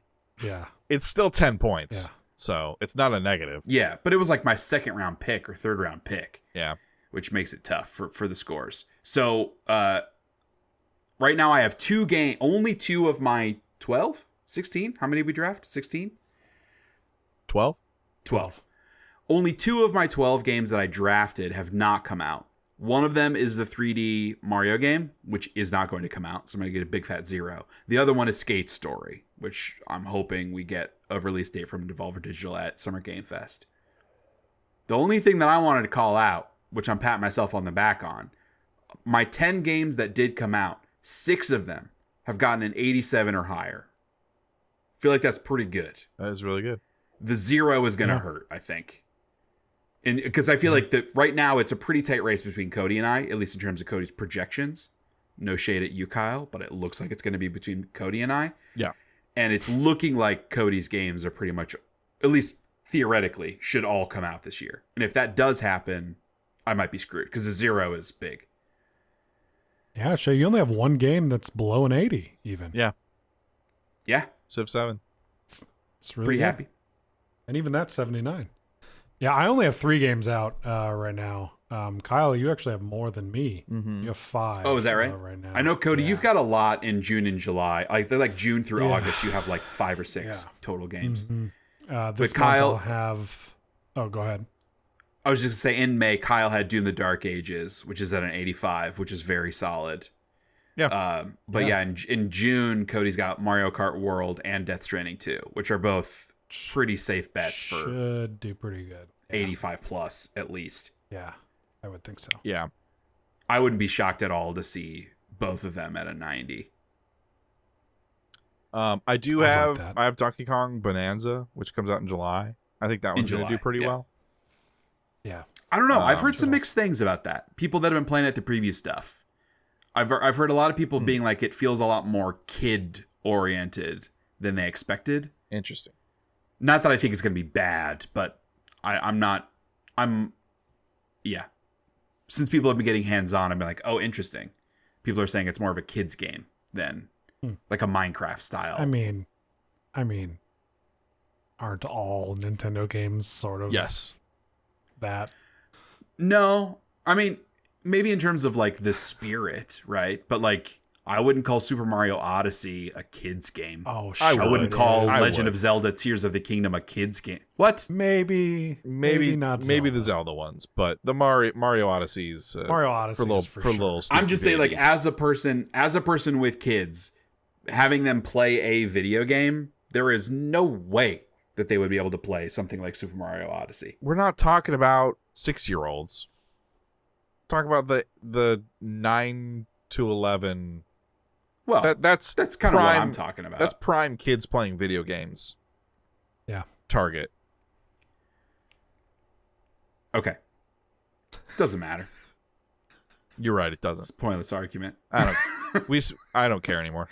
Literally, all I'm saying is I've seen people that played the game said it's more kid oriented than other Nintendo games. Okay.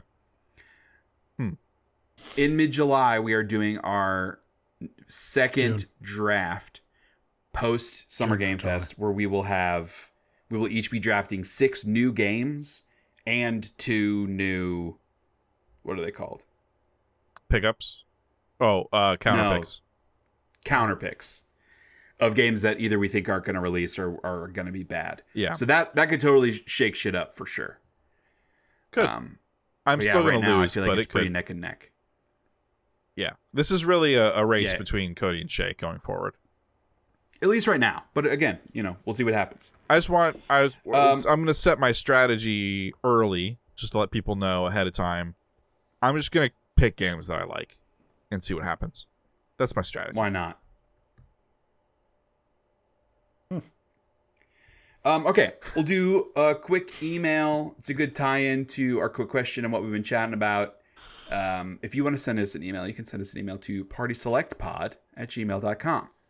This one comes in from Nathan. He says, "Hey partiers, loving the new format and videos. With Summer Game Fest on the horizon, what's the most hyped you've ever been for a game announcement?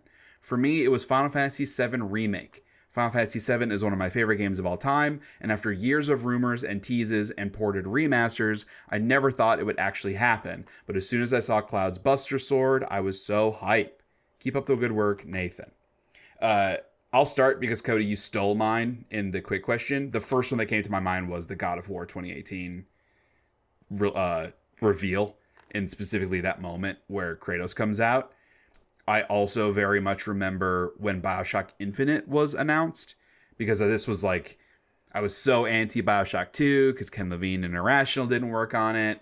And then I think it was like 2010, they did sort of a website weird countdown reveal thing, and then revealed like Infinite as part of it, and then posted the trailer. And I actually just watched the trailer today for the purpose of this to refresh my memory, and that trailer's fucking crazy. It starts out like underwater with the BioShock music, and it's like you see this thing swimming, and it goes over, you see the silhouetted city, and then it pulls out and it's like a fishbowl, and your dude is being dunked in the water, pulled out. It's the reveal of the big mechanical guys with the giant heart. You get thrown out a window. Elizabeth saves you, and it like reveals the big city in the clouds with all this cool stuff. And I remember seeing that trailer and being like, we are so fucking back. So that was pretty hyped up. Yeah. Cody, what about you? Mine's probably that Last of Us 2 trailer. That's huge. Yeah. I think it was at E3. It wasn't a PlayStation. What was that weird thing that they used to do at the end of the year? What was that called? The Game PlayStation Awards? Experience that they did for a couple of years. Oh, right. In the fall. Yeah. But no, I think it was at E3 because that's when they. Wow. I don't know, but I just remember when the beginning of that trailer starts with different still shots of a bunch of like trees and plants, and then the third shot of the trailer I think is when they show like the Firefly symbol spray painted on a sign or something. Man, that moment was big. There were a lot of really good trailers for The Last of Us Part 2 before they like actually told us like what the story was and what the game was. For sure. Because I remember the one with Ellie playing the guitar with Joel standing in the doorway. Yep. That was the one that got me, because I was a big curmudgeon about it, and this has nothing to do with my actual thoughts on the end product. But even when they announced it, I was like, I don't want this. That first game is perfect. The story of it, I don't want to know what happens afterwards. And then they had that Ellie trailer, and I was like, okay. Like, all right, I'm in. And then the Abby one with like when she's hanging in the woods and with the hatchet and stuff, that was like, everybody was like, is it a prequel? Is this Ellie's mom? Because they showed the Seattle stuff. That part of it was really fun. They're like, trying to theorize. Yeah.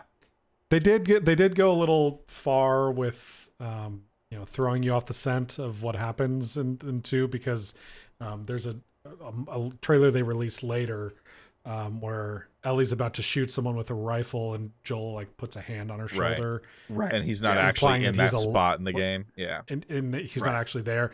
Druckmann's come out and said since then, like, hey, we shouldn't have done that. That was a bad move on our part. Shitty. But those initial trailers were really, really, really great. Yeah, I remember that Ellie trailer. My theory was that Joel is dead. Right. And that he's in her mind and she interacts with him throughout the game. But that was my initial theory, is that he's dead. And it didn't turn out like to play out the way that I thought. But I was like, yeah, he's dead. And then you were like, oh no, he's dead. And then I was like, oh wait, no, this isn't what I want. I felt smart, but sad. Yeah. I too often feel smart, but sad. I'm most excited. Metal Gear Solid 4 was a really big one for me. Like seeing all the tech on display, because like the Metal Gear Solid 2, that marketing cycle kind of missed me. I was a little too young at the time, and I wasn't really watching E3 in the same way and coverage in the same way. But like the Metal Gear Solid 2 stuff was really interesting, because obviously it was similarly. They were a lot of misdirection because the swap to Raiden in Metal Gear Solid 2. Right. And then for Metal Gear Solid 4, and like, so the Metal Gear Solid 2 was really impressive because like a technical showcase of what's possible on the PS2. All the like the modeling of the water physics and the physics of the items in the environment, blowing off of stuff, like differential cover stuff. And then again, as a technical showcase, the reveal of Metal Gear Solid 4 and a lot of the systems that were at play there, I remember being really, really blown away by. And then also like that was some of like peak Kojima no place for Hideo, all the weird, random bullshit referential stuff hidden in the trailers that I was very, very much into. So probably Metal Gear Solid 4, if not Kingdom Hearts 2. I remember we had a copy of PSM, and there was a cover story on Kingdom Hearts 2, and I read that cover story and scoured those screenshots over and over and over again, like starved for information on it. I was very, very excited for the second Kingdom Hearts. Those are kind of the two that stick out to me in the moment. Yeah. So many good ones. Yeah. Announcements are fun. We just shat all over like all the announcements we expect. Well, it's because they're not fun anymore. They can be fun. But like, I mean, God of War, that was announced in 2016, I think it was. Last of Us Part 2 was what, like 2017, 2018? A lot has happened. That long ago. A lot has happened. A lot has happened. A lot's happened. Yeah. It has deteriorated very quickly. Very quickly. Yeah. Let's move on. No, I'm sad. Yes, if you wanted to let us know cool E3 announcements or even just like fun E3 memories, send us an email, partyselectpod@gmail.com, or you can send us any question and we'll read it just like we did Nathan. Thanks, Thank you, Nathan. All right. Monthly game releases for June. Let's start off Switch 2 launch day. There's a laundry list of things. Yeah. Most of them are not new games. But right. There's a lot coming out on Switch 2. Which one of you wants to do this? I'll take this one. I'll take it. Yeah, it's fine. So alphabetical order: Bravely Default Flying Fairy HD Remaster. This should be. I will probably get this on Switch 2, honestly. Even though it's a game keycard game, whatever the fuck that is, I'll just download it. Cyberpunk 2077 Ultimate Edition, Deltarune chapters 1 through 4. Quick note on Cyberpunk. I just want to mention my dude Skillup. He went to the Nintendo Switch 2 preview event and he played some Cyberpunk 2077. He was like blown away by how well it ran and how good it looked on a Switch. So I think that's cool. If you've not played Cyberpunk 2077, what are you doing? Yeah. But if you haven't and you're buying a Nintendo Switch 2, also what are you doing? But if that happens to be your specific example, you should play it on Switch 2. Yeah. Also, notably, it runs very well on Steam Deck as well, under certain configurations. So, FYI. Deltarune chapters 1 through 4, also coming to PS5.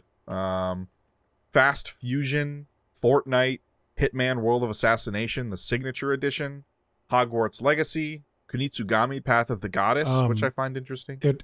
It's worth noting the Fortnite edition will not have the racist James Earl Jones in it. Okay. Thank you. You have to get their party chat and recreate it yourself. Oh, right. Yes. Very good. Let's not. Mario Kart World, Nintendo Switch 2 Welcome Tour is a separate purchasable fucking piece of shit. Nobunaga's Ambition, Awakening Complete Edition, Puyo Puyo Tetris 2S, Rune Factory Guardians of Azuma, Sid Meier's Civ 7, Split Fiction, Sonic X Shadow Generations. Nobody buy that, please God. Make them stop making Sonic games. Street Fighter 6. It's going to sell 20 million copies and you know it. Suikoden 1 and 2 HD Remaster, Gate Rune, and Dunan Unification Wars. That is the full title. Survival Kids, The Legend of Zelda, Breath of the Wild, and Tears of the Kingdom, and Yakuza 0 Director's Cut. That is Mario the Kart World launch day. That's it, dude. That's the launch game. They have one game and coming Switch out. 2 Crazy. Welcome Tour that they want to charge you more money for. Yeah, I'm not counting that as a game. Yeah, because it's not. Oh, Survival Kids is a new Switch 2 exclusive. Oh, okay. Game. That is a new one. That one looks like fun. And I guess Deltarune, the new chapters, because I think I don't know if it's like 1 through 3 are only available or only chapter 1's available, but there's some, like, the fact that you can play all the chapters is a big deal, I have heard, for Deltarune. Okay. But that will also be coming on PS5. So. All right. Then on that's on launch day on the 5th. Then on the 10th is Dune Awakening entering PC Early Access. That's the Dune franchise survival MMO-like game. Also on the 10th is Mind's Eye on PlayStation 5, Xbox Series X and S, and PC. This is by, I forget his name, previous Grand Theft Auto developer. They're there have been some stuff going around about this video game. They released their like content map, and when they did that, there were also some Glassdoor reviews that went up that were maybe not so good about working at the company. And then that guy from GTA said, yeah, but I think we all know the real story behind where those Glassdoor reviews came from. Wink, wink, nudge, nudge, aka GTA, like Rockstar's trying to fucking put one over on us, I guess. I don't know. He has also come out and said he's accusing negative reaction to the game as being paid for. Yes. He seems like maybe not a good dude. You don't need to pay me to tell you that game looks boring and generic as hell. I agree.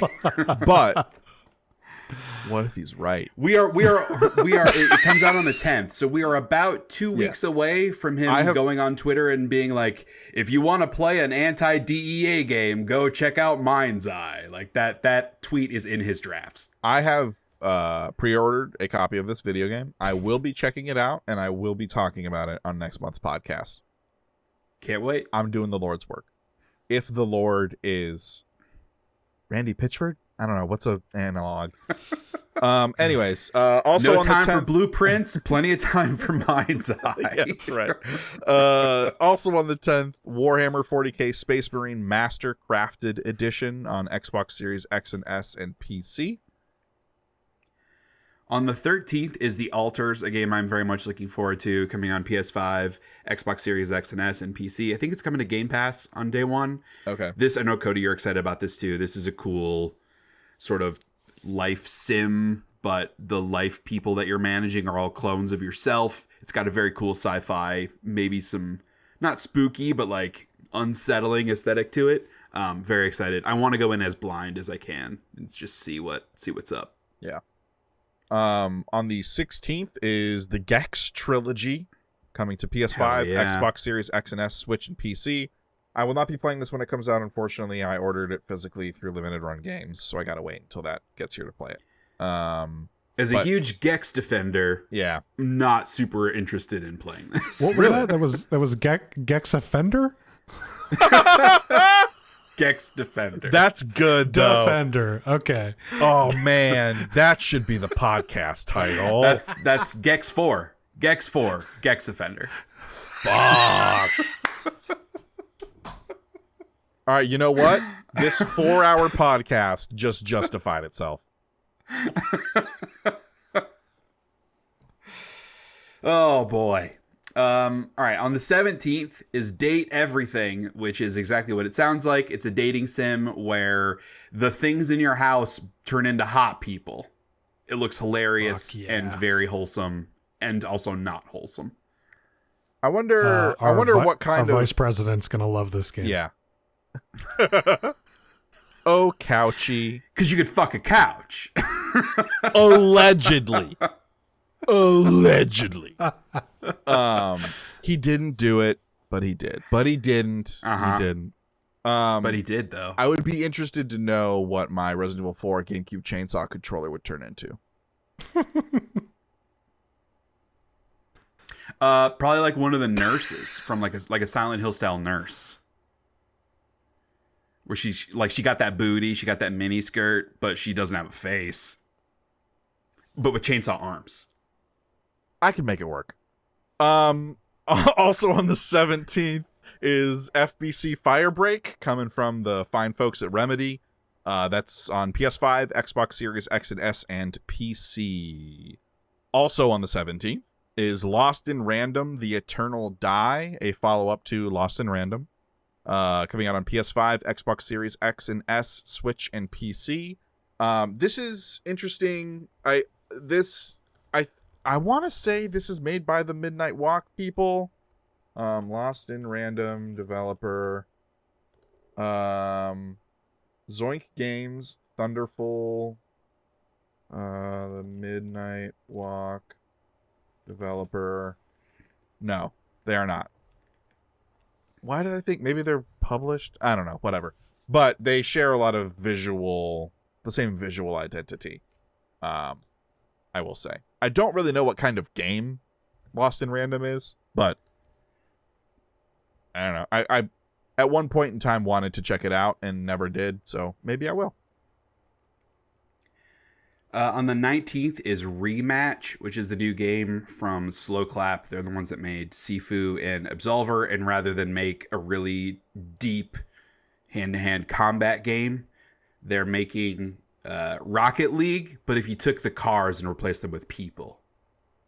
So soccer? So it's a soccer game. Okay. Yeah. Sorry, football? Apparently it's really good. They've done, I don't know if it's like a closed beta or an open beta or what it is, but the reaction has been really positive. I just looked it up on Steam. Like, obviously, I'm not going to play this, but I mean, the animations and everything looks pretty solid. It seems like It's an gotten interesting really good application buzz. of their tech, right? Yeah. Like, that's a neat sure. thing to do. Yep. On the 19th is Star Overdrive, coming on PS5, Xbox Series X and S, and PC. That's that, like, open world, cartoony style where you have a hoverboard and use that as your weapon, and you're like a It looks cool anime dude. On the 26th, Black Desert Online is coming to consoles on PS5 and Xbox Series X and S. That's interesting. I have toyed around with the idea of checking out Black Desert Online. I know Crimson Desert is coming out, which is made by the same people, but it's a single player RPG. Black Desert Online, most notably for its like early, it was an early, very good character creator that made like very beautiful Final Fantasy looking characters with plastic faces. Yeah. Is notable for that, and like had really good like Tress effects air stuff. It was like the pretty MMO. I don't know how it is as an MMO though. That's what I want to find out. You just said it's very good. I mean, If you a make very hot good characters, character creator. It's very good. Oh, I see. It's I a see. good Okay. video game. I see. They nailed the most important part. Stellar How hot Blade. can I make my character? Stellar Blade. Speaking of hot characters, Yeah. On the 26th, you can play as Norman Reedus and his funky fetus. Nice. And Death Stranding 2 on the beach for PS5. No longer fetus, now baby. Or now toddler. Baby. You're right. The thing I'm realizing is because this comes out very late in the month, I'm going to have to listen to you guys talk about Death Stranding 2 on 2 podcasts. That's right. You know, Shay, you should get into Death Stranding as a father. I think there are a lot of messages in that game that would speak to you. You gotta rock the crying baby sometimes. So you'd be probably really good. That's at that. You where I have messed up. experience. I didn't rock them when they cried, and that's why they hate me. Oh. See, it's because you didn't play Death Stranding. You can't go back, you know? Some mistakes you just got to own. I think your kids hate you because you didn't understand what I meant about market trends and and your horse jokes. I think that's why. I'm pretty sure the horse jokes are exactly what make my kids love me, if we're being real. My daughter would have been dying at that.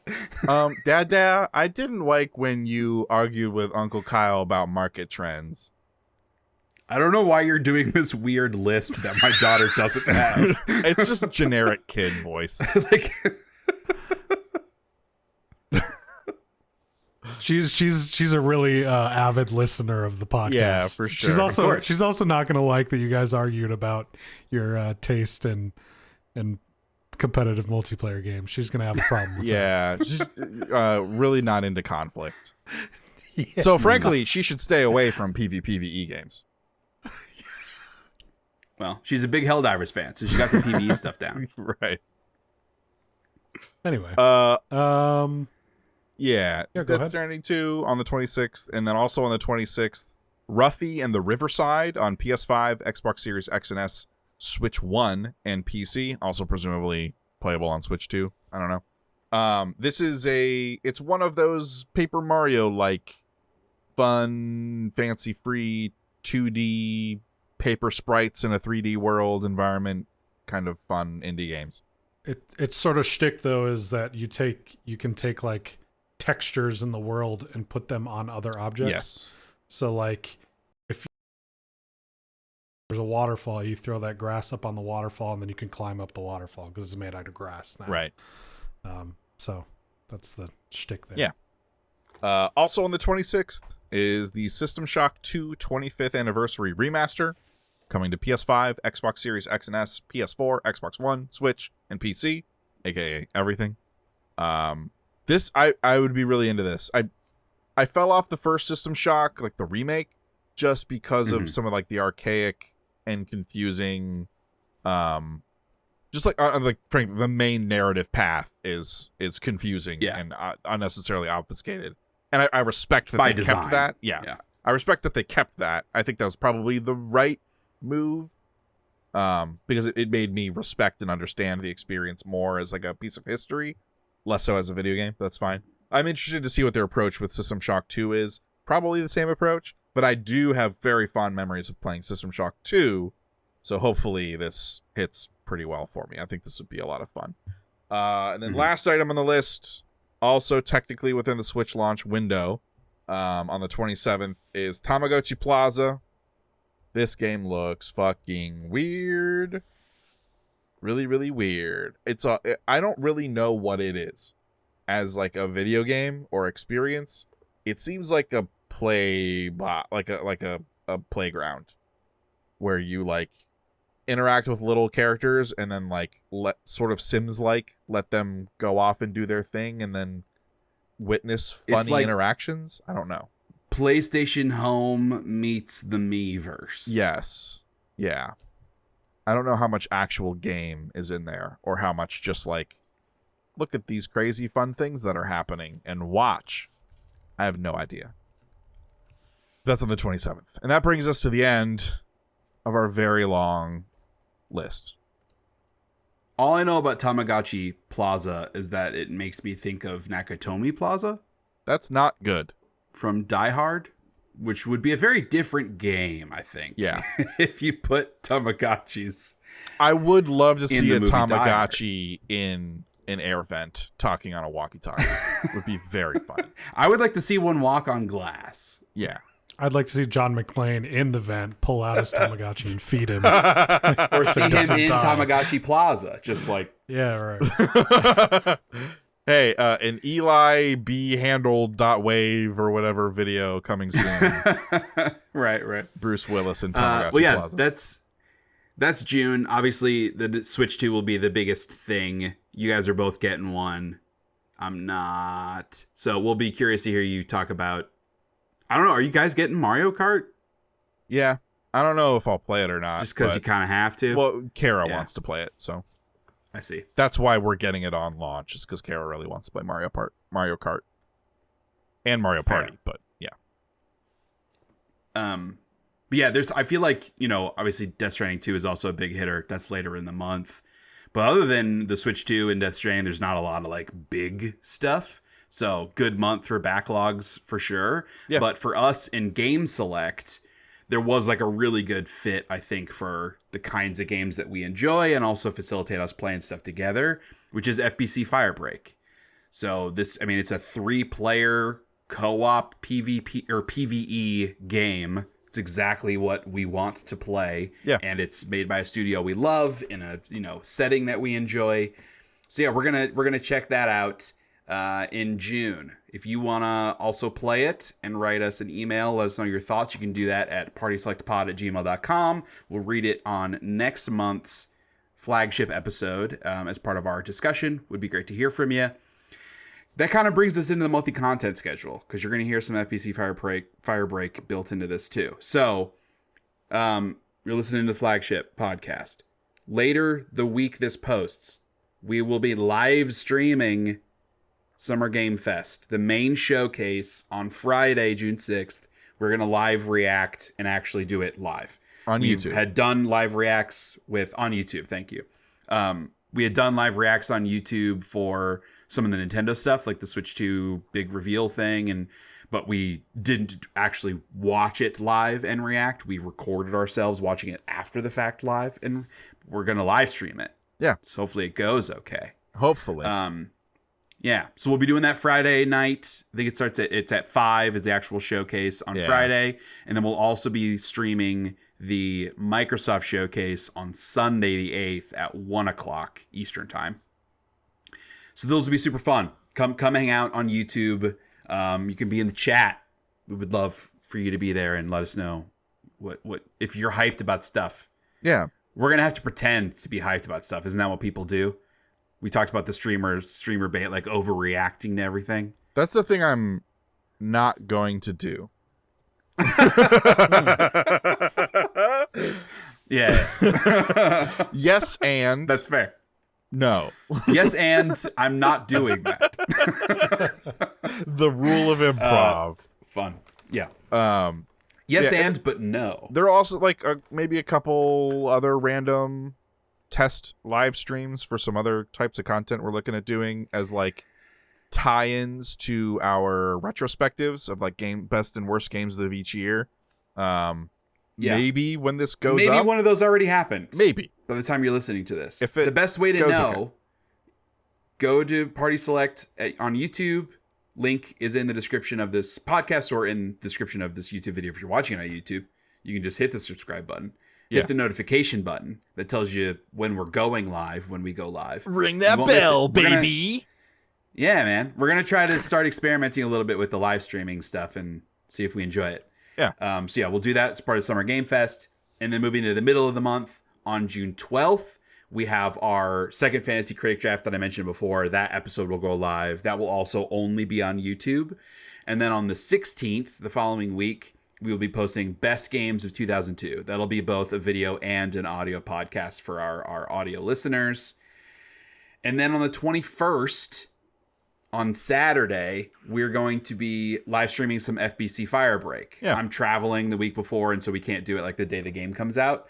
But we're going to do that weekend and just get into some hijinks. We'll Sure. probably be terrible at the game. Probably but we're like- going to have fun and figure it out. yeah, fuck up some post-it notes.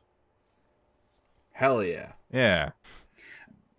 That'll be a good And then to time. close out the month, we're planning on doing another live stream. Maybe I'll wait. Maybe we won't announce what game Yeah, we're playing. Let's wait quite because we yet. might change our mind too.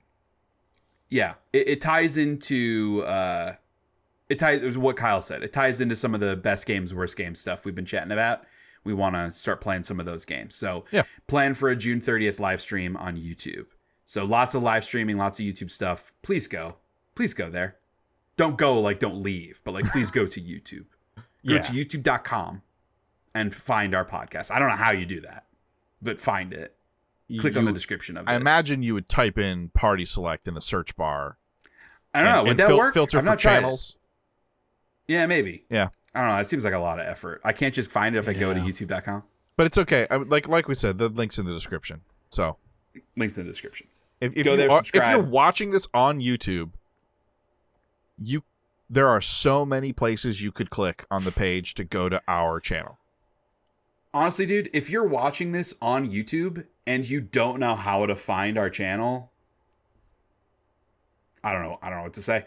You need to take a class. I don't know what to do. Yeah. Search on YouTube. How do I subscribe to a YouTube channel? I bet you there's like a 10-minute video with 6 million views on it telling you how to subscribe to channels. Yeah. But that's going to do it Right. for the podcast. I made that last as long as I possibly could because I know Cody's getting antsy and I really enjoyed it. But that's it. If you all want to join our party, we would love that. We would appreciate it. You can find Party Select wherever you engage with your podcasts, Spotify, Apple Podcasts, etc. Make sure you follow. We would love for you to leave a review, leave a rating. It helps us out. We'll also read your review if you leave one for us. Subscribe, like the video if you're watching on YouTube. We would appreciate that. Leave a comment. Send us an email, partyselectpod@gmail.com. There are just like so many ways that you can communicate with us and like give us a heads up that you're doing it with us, you know? You're part of the party, and we enjoy that. Thank you all for watching, for listening. Kyle and Cody, thank you for participating. You got it, Kyle, bro. thank you for taking several bathroom breaks. Uh, Otherwise, we would Don't have, worry. this podcast would have only... I've got another one brewing, so we got to hurry this up. Well, then let me vamp even longer and make it No, torturous. stop. No, we're out of here. We will see you all in the month of June for lots of live stream shit. We would love for you to join us. Peace out. I'm out. I gotta go.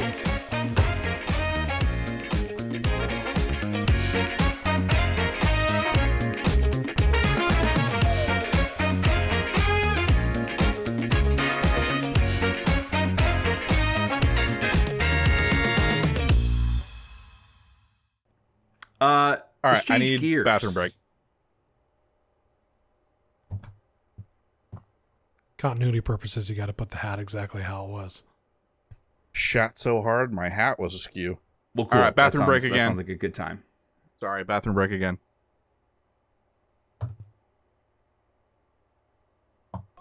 I didn't eat dinner. I'm just gonna start getting too hungry. I'm already starving. What was the culprit today? We had BJ's for dinner. I got a burger and a wedge salad. Ooh, wedge salad sounds good. It was good. I've been eating grapes on and off today. I don't think I washed them after I got them. There's a worm living inside of you. Not for long, man. Hanging on for dear life in there. It's like the videos of the storms where the palm trees are like like sideways, and the worm's just like A trampoline is about to wipe him out. I'll just put this in All right, after let's do the this credits. Let's do of this the video. fucking podcast.